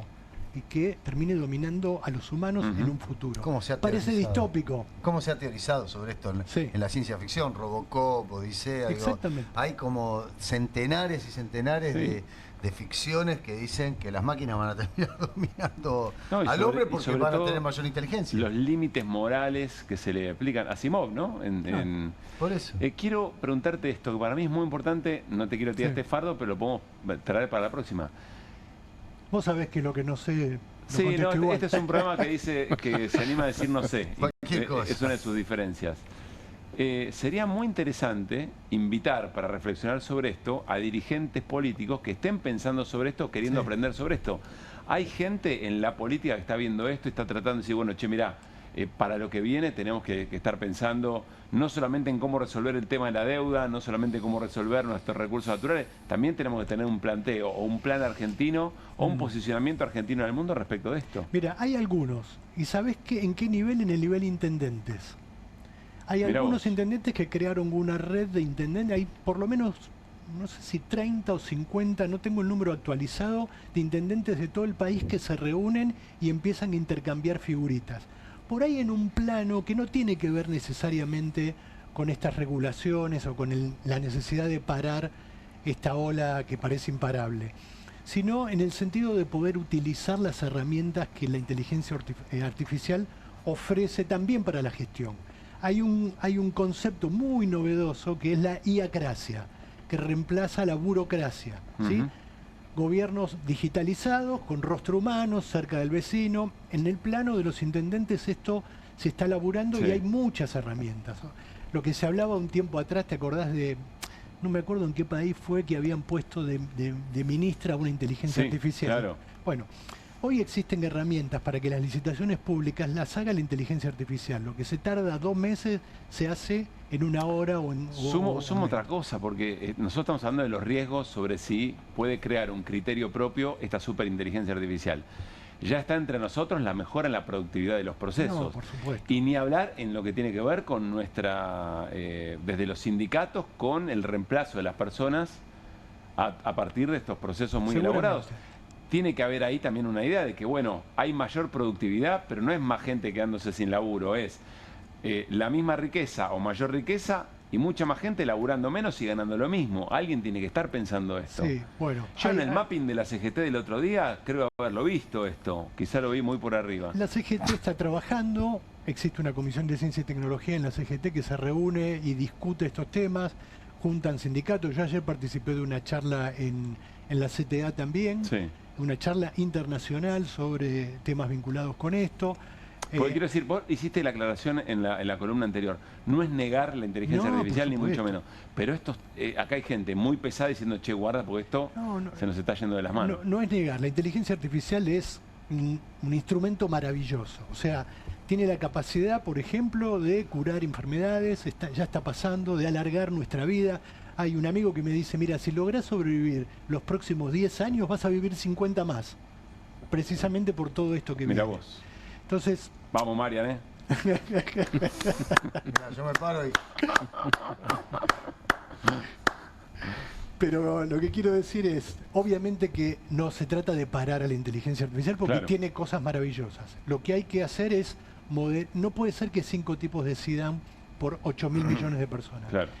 Digamos, una síntesis de lo que hay que hacer es regular esos tipos para que la inteligencia artificial no sea solo un instrumento para sus negocios, sino que sea un instrumento para que mejore la humanidad. Hay que ponerle rostro humano. Nos queda una placa más, me parece, Clau. Sí, porque este instituto tomó una encuesta de Gallup, ¿sí?, que hizo ahora en septiembre entre adultos mayores de edad de Estados Unidos. Dice que el 80% de los adultos estadounidenses pide regulaciones. En Estados Unidos, no en Francia, en Alemania, digo, en países que son mucho más proclives a la regulación. Solo el 9% de los estadounidenses quiere acelerar el desarrollo de la inteligencia artificial. ¿Y eso es miedo moral, como planteaba una de las vías que planteaba Pablo? Creo que sí, yo creo que hay un montón. ¿O miedo al desempleo? Hay miedo al desempleo, miedo a los, digamos, hay mucha gente que ya ve los problemas cognitivos que hay, problemas cognitivos graves. Nosotros, digamos, hay un concepto que da para otra columna que es la delegación cognitiva. Nosotros estamos todo el tiempo tercerizando funciones de nuestro cerebro en los aparatos digitales. Digamos, no es solo de la inteligencia artificial, pero la inteligencia artificial lo pronuncia, lo hace más rápido. Entonces eso está generando problemas muy graves, problemas, pero que en imágenes, en electroencefalogramas se ve. O sea, el MIT hizo en abril de este año un estudio con estudiantes de distintas universidades en Estados Unidos y a un grupo le dio, por ejemplo, desarrollar un ensayo usando ChatGPT. A otro le dijo, pueden usar un buscador como Google. Y a otro les dijo, usen los libros. Después de esa experiencia les hizo electroencefalograma a los 3 grupos. El grupo que sigue usando los libros tiene el cerebro más o menos como lo tiene que tener. El grupo que usa Google tiene algunas conexiones debilitadas. Y el grupo que usó ChatGPT para hacer los ensayos las tiene muy debilitadas esas conexiones. O sea, no es una interpretación, no salió de una encuesta, salió de una imagen del cerebro. Más ChatGPT, menos sinapsis. Sería. Exactamente. O sea, se debilitan las conexiones. Claro. Ellos engordan, el chat engorda y nosotros vamos aplanando el cerebro. Exactamente. Muy interesante esto también, gran columna, Clau. Gracias. Sostengámosla porque además esto llegó, no es que llegó para quedarse, tiene novedades semana a semana. El próximo viernes de Veda vengo. Muy bien. Hay que aprovechar. Porque... Nos metés mucho cagazo, loco. Sí. No tengo miedo. Yo estoy aterrorizado. Si les dan bolilla, hay QR para siempre. ¿Cómo? Si les dan bolilla al grupo este que vos trajiste, hay QR para siempre. Si no, tenemos para 5 años. Según lo que dijiste. Sí. Gracias, Clau. Bueno, es un poco parecido a lo que vamos a hablar ahora con Martín Granowski. Otra columna muy interesante. Vamos a hablar de la JP Morgan, JP Morgan. Esta es nuestra portada. Porque claro, se dio una reunión en la Argentina. Ayer todavía está ocurriendo esto. De una organización muy estratégica dentro del poder global. Martín Granowski lo va a caracterizar para que también, si nos asustó lo de Claudio Martínez, salimos corriendo inmediatamente después de QR con lo que nos cuente Martín Granowski. No me hagas llorar, No te voy a hacer llorar. No, llorar no, más bien para el lado de la bronca, me parece. Pero a ver, vamos a ver. Bueno. Dale. JP Morgan, JP Morgan es por un señor, yo hablé al principio de este programa de quién era ese señor, John Pierpont Morgan. nacido en 1837, hizo fortuna con los ferrocarriles, con las finanzas y con el gran despegue de los Estados Unidos a fines del siglo XIX. Enorme despegue, digo, fue de una velocidad apabullante. Hizo la revolución industrial inglesa más la alemana, todas las europeas juntas, en menos tiempo, después de la Guerra de Secesión. Eso es un punto clave. Ahora me vengo para acá y hablo de la reunión esta que vos decís. Esta reunión está el señor Jamie Dimon, que tiene un patrimonio personal, no es dueño, es el presidente y el director ejecutivo, con un patrimonio personal levemente superior, sospecho, al nuestro, son 2.400 millones de dólares, ese es su patrimonio personal declarado, y es uno de los tipos más poderosos del mundo, si no el más. ¿Por qué es uno de los más poderosos? Porque el Morgan Chase, que así se llama ahora, es el banco más grande del mundo. Así como BlackRock es el fondo de inversión más grande del mundo, el banco más grande del mundo es Morgan Chase. Es decir, que el señor que está acá, que vimos en foto en el Museo de Arte Decorativo con Milei y con parte del equipo económico que está constituido por ex empleados suyos, por otra parte. Sí, no ex empleados de 3, 4 años, gente que trabajó 30, 20 años. 17, ¿no? Como el próximo ministro, como el próximo canciller, Pablo Kirchner, 17 años en JP Morgan. Digo, estamos hablando de eso. Ahí lo tenemos en la foto. ¿No? Ahí está en la foto. Bien.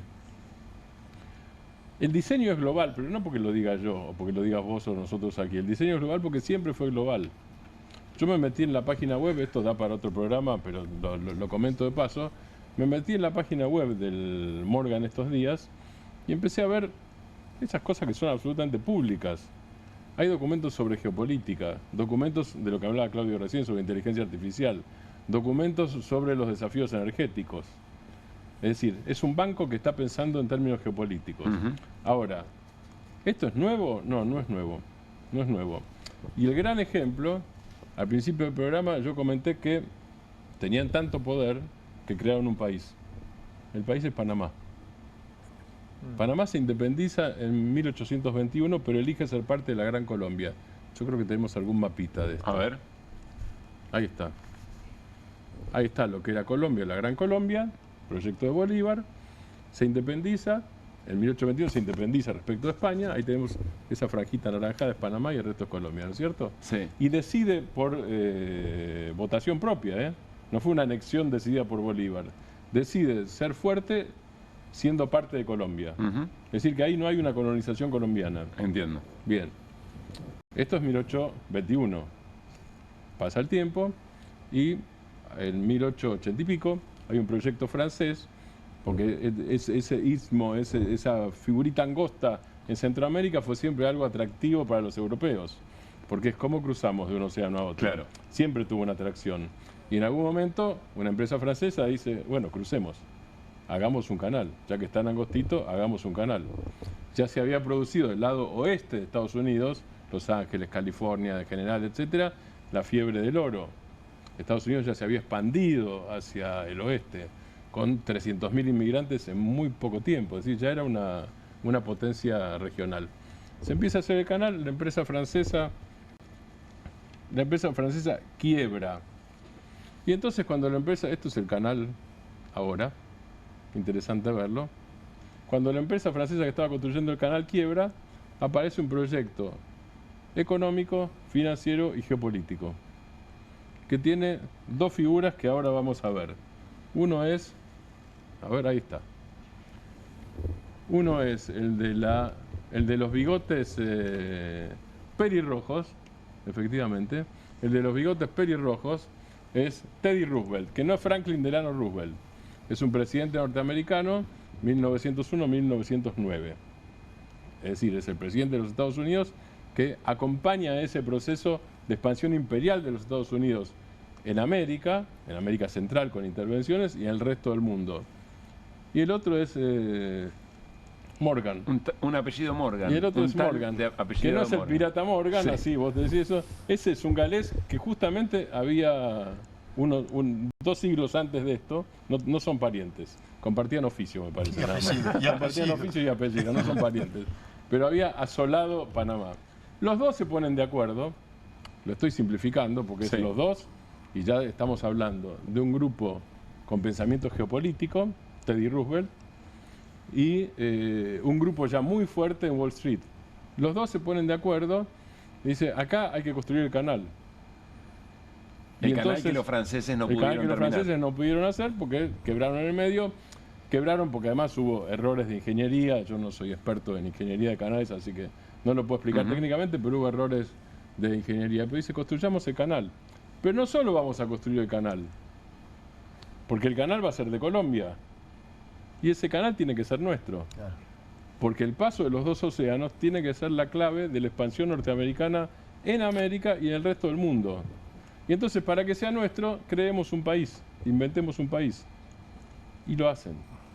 Y lo hacen. Y ese país se llama Panamá. Y ese país se llama Panamá. Entonces producen una escisión de Panamá respecto de Colombia que no fue votada popularmente. Así como había sido votada popularmente, queremos ser parte de Colombia, la decisión no fue votada por los colombianos.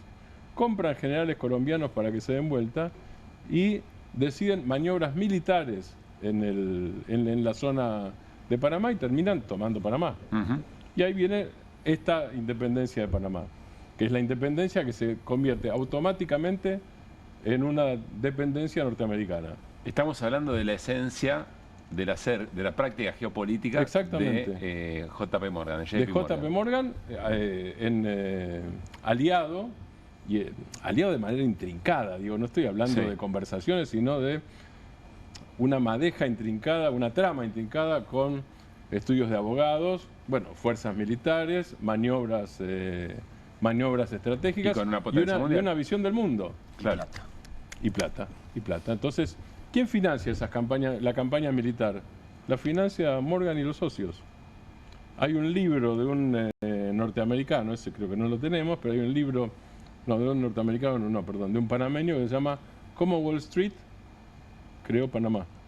Yo lo estuve leyendo estos días para refrescar esta historia. ¿Cómo Wall Street creó Panamá? Ahora, lo interesante de esto es qué pasa después con esta historia. Esta historia no se sabe. Esta historia es secreta, o era secreta. Hasta que un día un periodista de un periódico llamado The World, El Mundo, descubre una pista. Y el director de ese periódico le dice, seguí la pista. El director era Joseph Pulitzer, de ahí viene el premio Pulitzer. Mirá vos. Seguí la pista. Sigue la pista, encuentra los documentos, encuentra en todo el mundo los documentos, encuentra los estudios de abogados, el abogado Cromwell, dedicado, el que articula esto, porque siempre hay un estudio de abogados. Igual, a ver, esto es lo que muestra, yo no quiero ser grosero en las comparaciones, pero la comparación es obvia. Cuando Sturzenegger termina ese famoso video y se lo ve con las resmas de papel y le mira a cámara y le dice, Patricia, terminamos el trabajo. Patricia Bullrich no fue presidenta, entonces el trabajo fue para Milei. Era un trabajo de desregulación. Era un trabajo de desregulación hecho por grandes estudios de abogados. Claro. Esto es lo que pasó también en los Estados Unidos. La articulación de todos los intereses se hace a partir de grandes estudios de abogados abogados, lobistas, que influyen sobre dirigentes políticos, sobre legisladores, por ansiedad que compran generacional y por tiempo televisivo. Voy a hacer algo muy respetuoso con lo que está haciendo. Pero vos lo que querés decir es, en todas estas formas, el modo de injerencia de Estados Unidos, la presencia de J.P. Morgan en la intervención directa en la economía argentina, más los dirigentes políticos acá, que son cómplices de todo esto o ejecutores de todo esto, estamos hablando de la posibilidad de un diseño de un país. ¿Otra vez? Sí, yo no digo que esto vaya a salir. Claro. La Argentina no es Panamá, digo, esto es diferente. Ahora, si no es el diseño de país, es el diseño de un modelo que costaría mucho revertir, porque además hay una parte, digo, en el medio te pongo otro año. Esto es 1903 a 1914, más o menos, 1901 a 1914. Yo te pongo otro año que es 1992. En las voces del día, no sé si lo podemos pasar de nuevo, en las voces del día estaba Alejandro Olmos Gaona, experto en deuda externa. Así es. Y Olmos Gaona contaba en las voces del día que J.P. Morgan fue importantísimo en el diseño del Plan Brady. Tan importante, dice Olmos Gaona. Recordemos qué fue el Plan Brady. El Plan Brady fue, en 1991, Carlos Menem, eso creo que lo tenemos. Carlos Menem, a ver, espera, vamos a escucharlo a Menem primero. Bueno. Y después hablo yo. Estiramos un poquito. Bien, y mientras nos mostrás, tenemos una tapa de Clarín. Mientras Carlos Saúl Menem se prepara para hablar, acá tenemos ahí tenemos ya cuando Argentina entró al plan Brady. ¿Qué es el plan Brady? Brady era el Qué tapa rara, Mariano, ¿no? Qué tapa fulera. ¿No? ¿En diseño? Claro. Brady era el Besant de aquella época, el secretario del Tesoro, el ministro de Economía de los Estados Unidos. Brady, junto con JP Morgan, con Domingo Cavallo y con quien se les ocurra, de nuevo, estudios de abogados, lobistas, etcétera, etcétera, diseñan un plan que incluía varias cosas. La Argentina tenía deuda externa. Los bancos norteamericanos tenían bonos. Entonces hay un canje bono por deuda, que es básicamente el plan Brady. Ahora, hay activos, porque siempre hay activos. Estos días nosotros nos preguntábamos en el programa, ¿y las ayudas son a cambio de qué? ¿A cambio de qué? Claro. Entonces, claro, no es solo en términos teóricos, vienen por los recursos naturales, también, digo. Activo como respaldo, como respaldo de esos bonos. Como respaldo y como intercambio eventualmente. Como intercambio. Aquí directamente se hizo. La gran privatización de empresas de los comienzos de Menem se hace sobre la base del plan Brady. Es cierto que las empresas fueron a parar a manos de operadoras europeas, pero el negocio bancario y financiero lo hacen los bancos norteamericanos y sobre todo el JP Morgan. Y lo que dice Olmos Gaona es que en aquel momento el JP Morgan además redactó para el Estado argentino, que no debió haberlo hecho o no debió haberlo aceptado el Estado argentino, lo que demostró Olmos Gaona con documentación, leyó más de 1000 páginas de los acuerdos secretos, es que redactaron todo. Redactaron lo que tenía que hacer cada parte. Una especie de manual de instrucciones. Entonces, yo te digo a vos, Pablo, que sos la Argentina, a vos, Guido, que sos Francia. Que es lo que se dice del plan económico de Milei, esa estadía en el Hotel Libertador en su momento, y quienes le fueron redactando cada una de las reglas del juego. Exactamente. Y las reformas estructurales de la Argentina. Vos, Pablo, firma acá. Es así. Así fue el plan Brady, ¿eh? Firmado con gusto, ojo. Claro. Esa es la otra parte. Digo, algunos por ahí no lo harían con gusto. En el caso de Milei también sería firmado, sospecho yo, con gusto. Firmado con gusto, firmado con entusiasmo. A ver si tenemos... el mecanismo es, vos firma acá. Por ahí ahora fue a refrescar conceptos, ¿no? Para encontrarse con Morgan. Morgan vino y dijo, che, vamos a recuperar algunas cosas que quedaron en el camino. Hay quien dice también que todas estas cosas se cocinan en otro lado y estas reuniones son reuniones de otro orden, pero alguna que otra se charla... va cocinando, por supuesto que sí. A ver, nos pedía Martín Granowski a Menem en aquel momento de firma del plan Brady, perdón. Dale. Teniendo en cuenta el comunicado del Fondo Monetario Internacional de hace apenas no más de una hora, en el sentido de que el préstamo de facilidades ampliadas entrará en vigencia antes del final del primer trimestre de 1992, hemos decidido ofrecer a los bancos comerciales el inicio de las negociaciones de un plan Brady para nuestra deuda externa en la última semana de enero de 1992. ¡Bravo!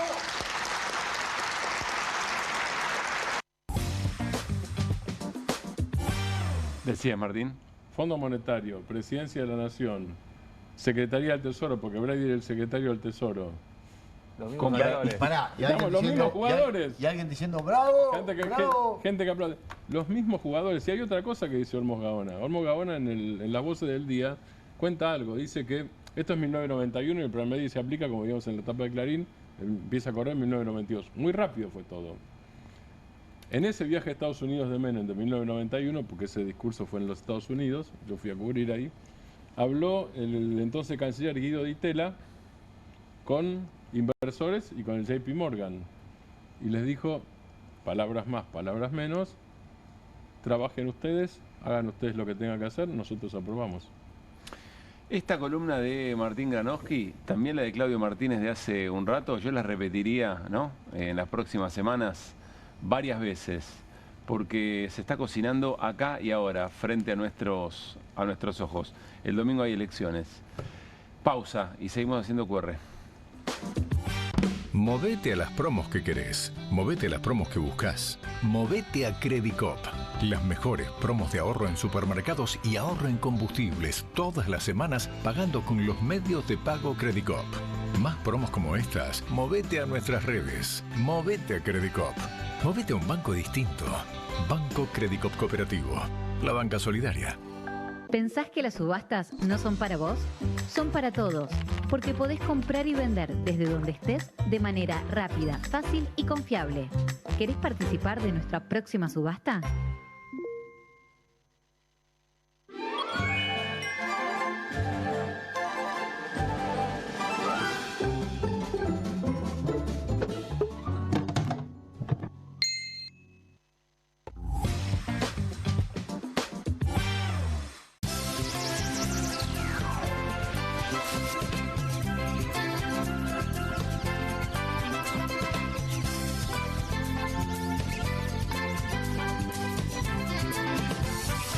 Vivimos en tiempos acelerados. Ya existe un corazón impreso que latió y vos seguís renegando con el embrague. Es normal no entenderlo todo. Es normal sentir que te estás quedando afuera. La buena noticia es que podés ponerte al día. TechWeek, lo que viene empieza acá. Buenos Aires Ciudad. Espero que te guste. Cociné un pollo con papas, acariciado por una cocción a gas envolvente y uniforme, para luego ser realzado con un suave calor preciso. Ah, ¿lo hiciste al horno?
Muy bien, seguimos en QR, tramo final, pero todavía con mucho para compartir. Enseguida se vienen los mejores momentos de la campaña, de estas elecciones del próximo domingo, mitad de término, legislativas, pero antes, ¿cómo llega el gobierno con su plan económico al domingo 26, Guido? Sí, vamos a repasar algunas variables de la economía real.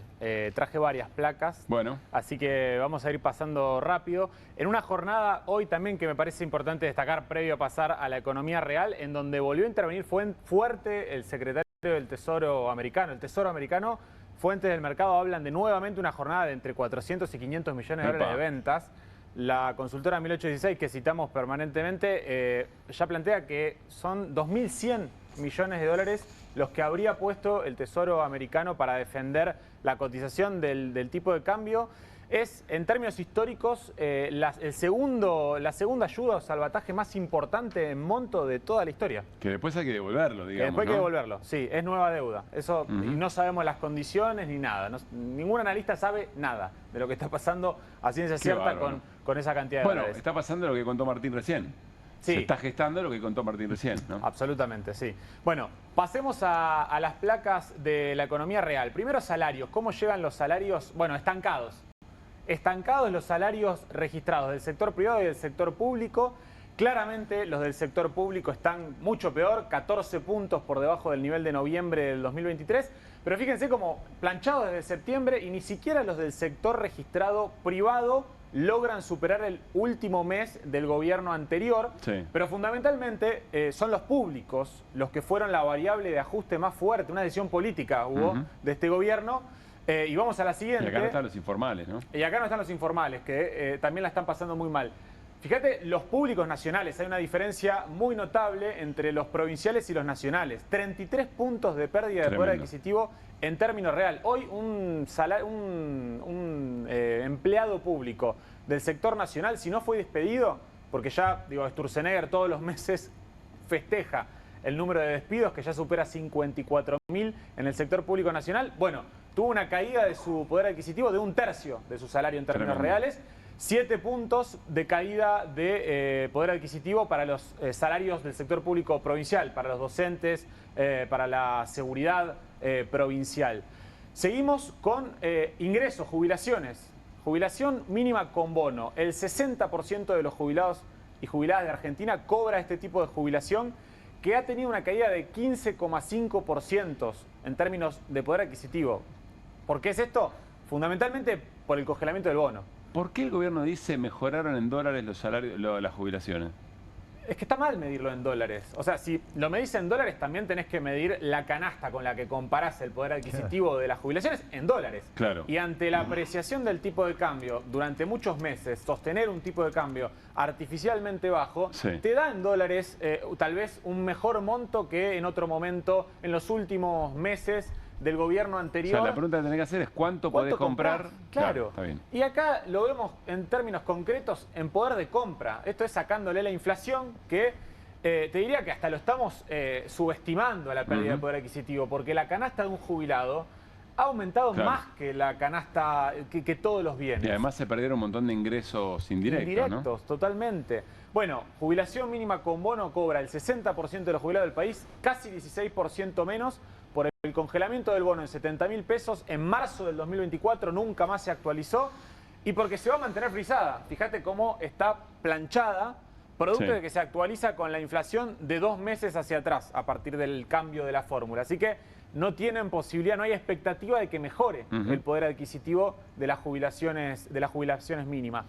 Pasamos a la siguiente para ver qué pasó también con la AUH. Viste que estuvo muy, en todos los medios o en todos los portales, se ponderó muy bien en términos reales lo que ha crecido de la asignación universal por hijo. Me pareció muy interesante este trabajo de la consultora CP, que da cuenta de todo el gasto social, sin considerar las jubilaciones y pensiones, que hacía antes el Ministerio de Desarrollo Social y ahora lo hace el Ministerio de Capital Humano.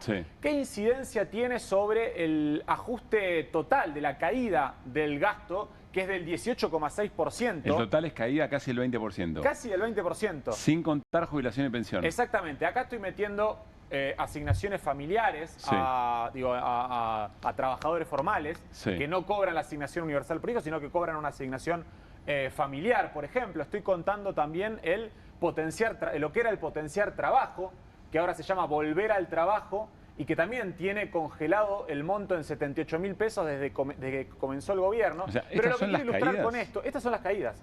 Asignaciones familiares, una caída del 38,9%. El resto de las prestaciones sociales, que son las que te menciono, las becas Progresar también, por ejemplo, están acá, cae 22,6%.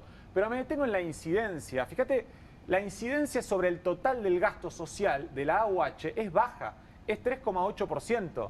Es decir, le salió barato al gobierno a duplicar, no duplicar, sino aumentar la 38% en términos reales a la asignación universal por hijo. ¿Por qué? Porque planchó absolutamente todo el resto de las prestaciones sociales. Esta es la incidencia en el presupuesto general de políticas sociales. Exactamente. Solamente el 3,8%. Te cargaste todo lo demás que tiene esa incidencia, por eso decís le salió barato. Por eso digo que le salió barato y por eso es que lo único que muestra... en los medios de comunicación. Claro, pero cuando agarrás el potencial, cualquier otra, ¿viste? Se llama cherry picking también, ¿no? De elegir la que te da mejor. Cuando tomás cualquier otra, te da caída, una caída impresionante. Bueno, esto para ver ingresos. Vimos salarios, vimos prestaciones familiares. Este dato es muy bueno, esta placa es muy buena. Este dato es muy bueno, es de Federico Pastrana, es el economista, son dos, no recuerdo el otro nombre. Bueno, pasamos a la siguiente para ver qué va a pasar un poquito para adelante, los meses próximos, cómo llega con la inflación y cómo si le están empatando, ganando o perdiendo las paritarias de los próximos meses. Las barras naranjas son la inflación. Podríamos decir que encontró un nuevo piso a la inflación en la zona del 2%. La inflación y el relevamiento de expectativas del mercado, lo que proyectan las consultoras privadas hacia el fin del 2025. Digo, no llega con un escenario de franca desinflación el gobierno. Te diría que encontró un piso en la zona del 2% y así se va a quedar hasta fin de año. Así que lo que era, te diría, una de las grandes banderas de este gobierno, la desinflación, que todos los meses veías caídas en los guarismos, bueno, está encontrando una el gobierno dice, restricción agosto del año que viene no hay más inflación en la Argentina. Bueno, el mercado no ve eso. Digamos, todas las consultoras si privadas no me equivoco, no ven eso. No le seguimos al pie juntilla todo lo que hice, pero para mí ya lo había dicho respecto de este año. Si mal no me equivoco. Ahora, para mitad de este año va a estar en la zona 1%. ¿Qué es la línea celeste? La línea celeste es el Observatorio de Paritarias de CEPA, en donde que da cuenta de un resumen, un promedio de los convenios colectivos de trabajo, de las paritarias que se firmaron para los próximos meses. Fíjate cómo no hay un mes de acá a fin de año que a nosotros el promedio de los convenios colectivos que ya están cerradas, de las paritarias que ya están cerradas, dé por encima de la inflación proyectada. Y esto también es una decisión política, porque acá hay una Secretaría de Trabajo que está decidida, ¿no? Julio Cordero, a no homologar paritarias por encima de la pauta inflacionaria del 2%. Sí.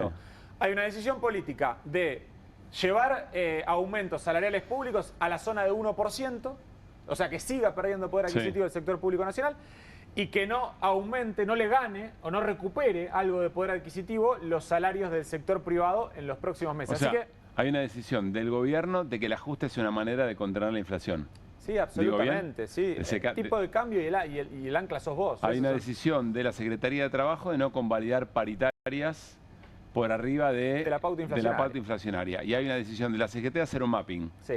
Todo eso se conjuga. Todo eso se conjuga. Para entender el plan de la lucha por el sentido, ¿se acuerdan cuando en la época del gobierno de Néstor o de Cristina, no recuerdo bien, vos me podés ayudar, Martín, que aparecía Patricia Bullrich con el crédito 2.2% de inflación? Sí, claro. Con Cristina. Con Cristina y Axel Kicillof, ministro, fue eso. Claro, pero fíjate lo que es la lucha por el sentido, digamos, que el 2.1 ahora es celebrado como un éxito. Sí, claro. El 2.1, 2.2 era el fracaso de la política económica. Era el grupo A y era Patricia Bullrich y Federico Sturzenegger. De hecho, el último dato lo tengo en la cabeza, pero 1,9% era el dato del IPC Congreso. Era el escándalo. Sí, era el escándalo. Bueno, Cristina Fernández de Kirchner termina su mandato con una inflación interanual en la zona de 25%. Hoy estamos por arriba del 30%. Es la lucha por el sentido. Sí, claro. Bueno, ¿cómo llegan en este contexto de pérdida de poder adquisitivo las familias a la elección del 26 de octubre? Vamos a la placa siguiente, llegan endeudadas. Así creció en términos reales 196% los cargos por incobrabilidad en bancos privados. Estos son datos ANSES, INDEC y Banco Central de la República Argentina en millones de pesos. 500.000 millones de pesos. ¿Qué son esos 500.000 millones? El monto de incobrabilidad de los bancos. Lo que los bancos saben que no van a cobrar. Lo que no están pudiendo percibir producto de que las familias no pagan. No pagan. Claro.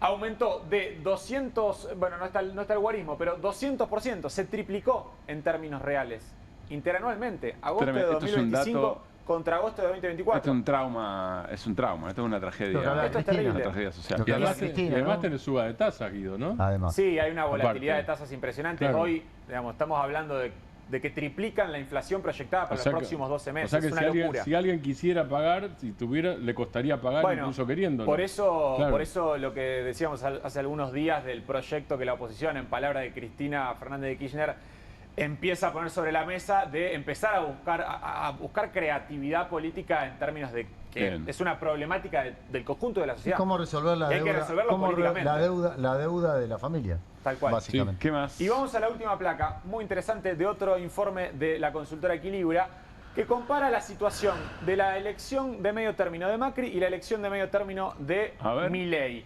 Fíjate, lo que estuvimos viendo hasta acá, todos los ingresos lo condensan en la línea negra. En los ingresos reales de la población. Ahí está metido jubilaciones, está metido salarios, está metido asignación y otras prestaciones sociales.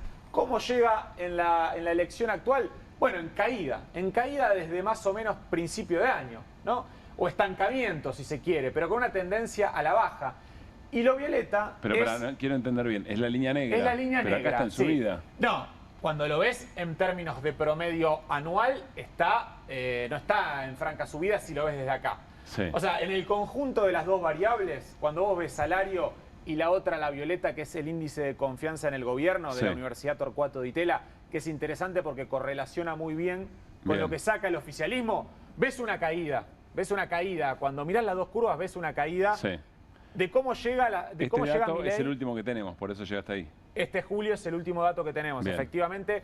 Es el dato, es el último que tenemos, efectivamente. Bueno, la diferencia... ¿Cómo estaba Macri? La diferencia con las elecciones de medio término que gana Mauricio Macri, bueno, tenías un contexto en ese momento de crecimiento del índice de confianza en el gobierno de la Universidad Di Tella y de una recuperación cuando tomás este mismo periodo, esta misma cantidad de meses, una recuperación salarial un poco más vigorosa de lo que estás viendo ahora, que insisto, cuando tomás el promedio anual, no podemos decir que hay un crecimiento de los salarios. En aquel momento Macri tuvo una buena elección. Bueno, no sé qué pasará. Después pasó lo que pasó con el mismo plan económico, ¿no? Recuerdo lo que pasó con Macri después de que ganó la elección. Vamos a ver si se corrobora esto, que pasa el domingo. Exactamente, sí, que podríamos decir que tuvimos el anticipo de la provincia de Buenos Aires, que esta película era bastante similar. Veremos qué pasa a nivel país el próximo Muy buen domingo. resumen, Guido. Por favor. Tanda y estamos, dale.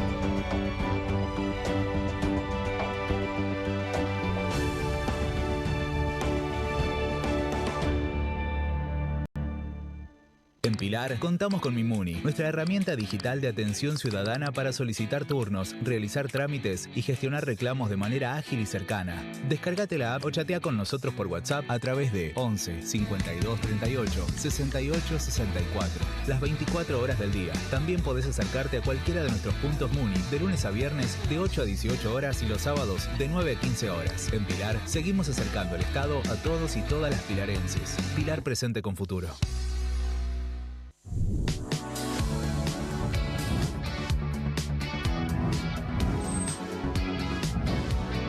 Soy Agustín Neglia, los invito a todos a ver por Amazon Prime lo mejor de La Rioja en nuestra nueva serie de viajes Super Guide por Amazon Prime.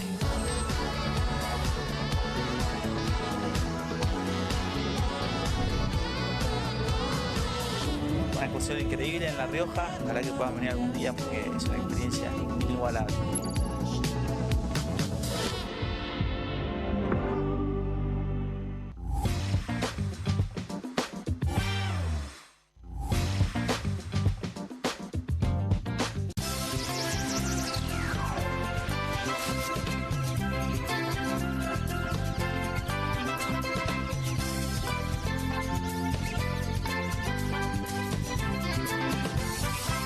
Hay casa, hay freezer, hay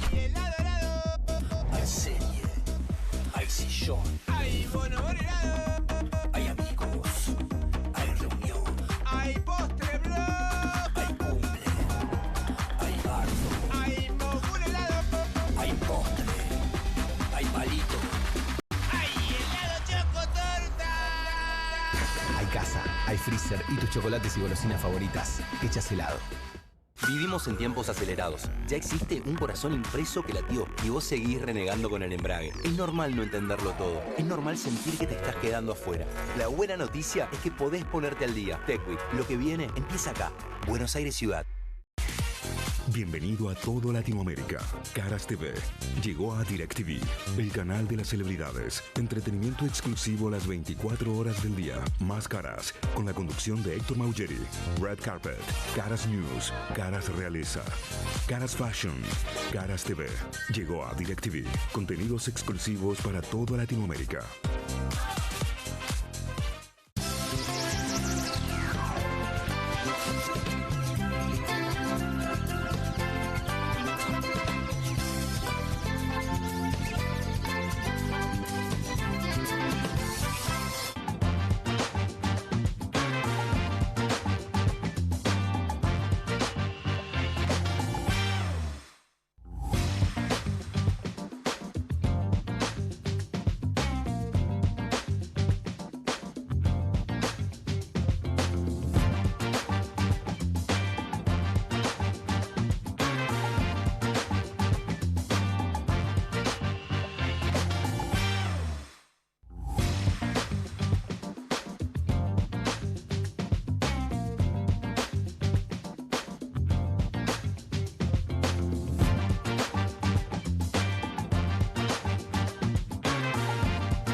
Bueno, muy bien, seguimos en QR. Atención, mejores momentos de la campaña hasta donde nos dé el programa, pero antes quiero recomendarles y contarles esto que es verdaderamente hermoso. Mi primer libro peronista, y esto lo hizo Mariano Hamilton y su compañera Cecilia Di Genaro, ilustraciones de Constanzo. Miren qué belleza, esto es un artefacto cultural.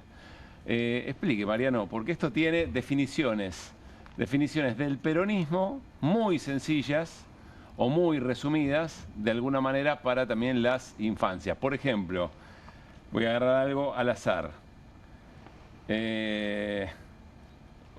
Defensa de los derechos. Para el peronismo los derechos no son estáticos, ni se obtienen o mantienen sin dejar en la lucha jirones del cuerpo y del corazón. No llegan por carácter transitivo o porque son parte de la lógica del proceso. Los derechos que se ganan siempre pueden perderse y por eso hay que estar preparados para defenderlos. Y miren la ilustración, si llegan a verlo, ahí aparecen tres actores fundamentales: la mujer, las infancias y el gorila, ¿no? Claro. En este caso, acechando. Sacándolo. Y sacándolo. Bueno, felicitaciones Mariano y Cecilia. Muchas gracias. Hermoso trabajo, edita Planeta, así que lo pueden encontrar, por supuesto, en todas las librerías. Bueno, momentos de campaña. Vamos a arrancar con un emblemático. No sé si es el mejor, podemos discutirlo, que es el señor José Luis Espert escapando en moto. Dale, a ver. Tremendo, ¿eh? Este es un momento que queda para la historia. Dice Juan Di Natale que esto es con butaquera musicalizado. Pero bueno, ¿qué momento ese, por favor? Momento emblemático. Lomas de Zamora. Otro momento emblemático, también protagonizado por José Luis Espert, es cuando Pablo Rossi, ¿no? El colega, le pregunta, pero escúcheme, ¿por sí o por no? Diría Massa. ¿Por sí o por no? ¿Cuántas veces se le preguntó? Miren.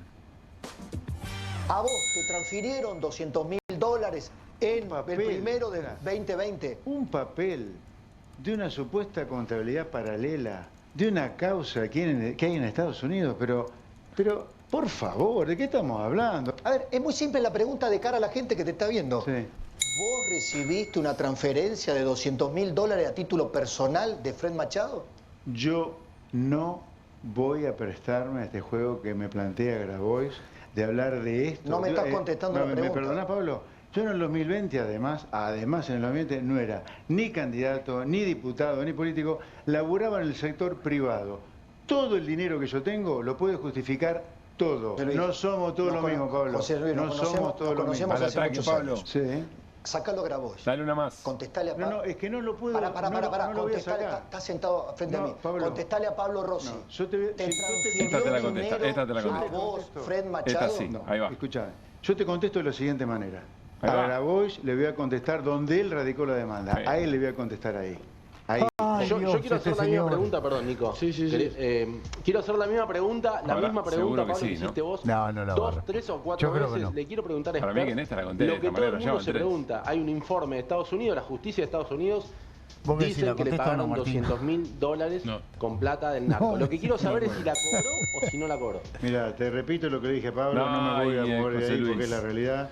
¿Qué es ese papel y una cantería Bueno, para tremendo, él? Una tremendo. causa aquí en Este es Estados uno de los Unidos? momentos Pero, emblemáticos de la campaña, sin lugar a dudas. Pero tenemos más. A ver, vamos con Javier Milei. Otro, para mí acá está el ranking, si hay un top 3, para mí Expert está en uno de esos lugares y el presidente en el Movistar Arena desde ya. Tremendo, Miren tremendo. esto, por favor. Soy un viento que no tiene rumbo, que no sabe dónde va.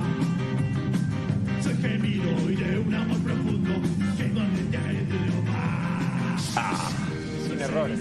Sí, pero acá para mí, pobre presidente, muy abajo se la Pero además, él acababa de regresar de... Escuchá. Hola Lilia. Ahí está María José Cantilo, no, Lilia Lemón. Sí.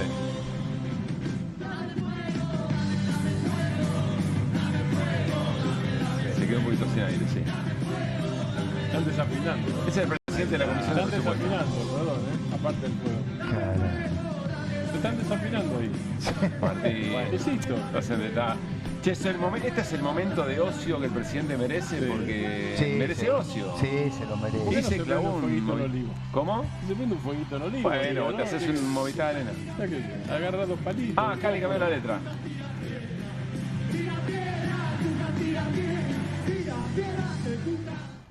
Muy bien. Bueno, segundo momento, segundo highlight de la campaña, pero hay más, por supuesto. En el Congreso Nacional, miren las cosas que pasaban y no nos vamos a olvidar tan sencillamente. Dale. Lourdes Arieta, Marcela Pagano y la que filma es Lilia Lemoine. 3 diputadas nacionales. Uy, se la dio.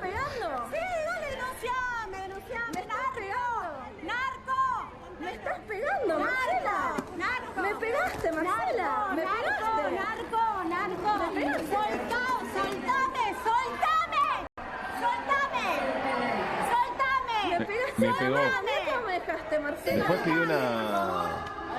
Es una cuestión de privilegio porque le había pegado...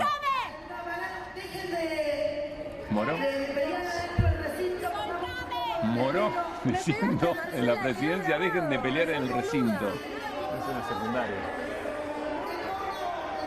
Es tremendo, chicos, esto. ¡Me acabas de pegar, Marcela! Eso es castigo de Lilia Lemoine a Marcela Pagano, que viene desde cuando no la designaron presidenta de la Comisión de Juicio Qué Político. tremendo, por favor. No, esto es muy reciente esta. No, por eso, pero el tema viene, viene de cuando ahí. a Marcela Pagano no la quisieron designar presidenta de la Comisión de Juicio Político. Vamos al último, les juro que nos quedamos muy cortos porque hay de todo. Hay mil. ¿Qué vamos a ver? ¿Cuál es el último? Ayer, el presidente Milei, a ver. Esto es genial. ¡Subilo a tronco! Esto no lo había visto. Y mirá eso. Cada uno en su viaje. Cada uno en su viaje. Él dice, subilo a tronco, subilo a tronco. Y Desesperado pasa por ella. subirlo a tronco. Y pasa ella caminando atrás. Cuca tira piedra. Dice, es una cosa extraordinaria. Nos estamos yendo. Muchas gracias por haber hecho un programa de viernes que disfruté muchísimo. Espero que la audiencia también. Martín Granowski. Nos reencontramos también Mariano Hamilton el lunes. Yo disfruté mucho las columnas de mis dos compañeros. Debo decir. Yo también, ¿eh? Como diría Caruso, pasen bien. Pasen bien. Guido Bambini lo mismo. Igualmente, buena jornada el domingo. Y hicimos un loquito acá recién. Pasen bien y voten bien. Nosotros la pasamos bien también.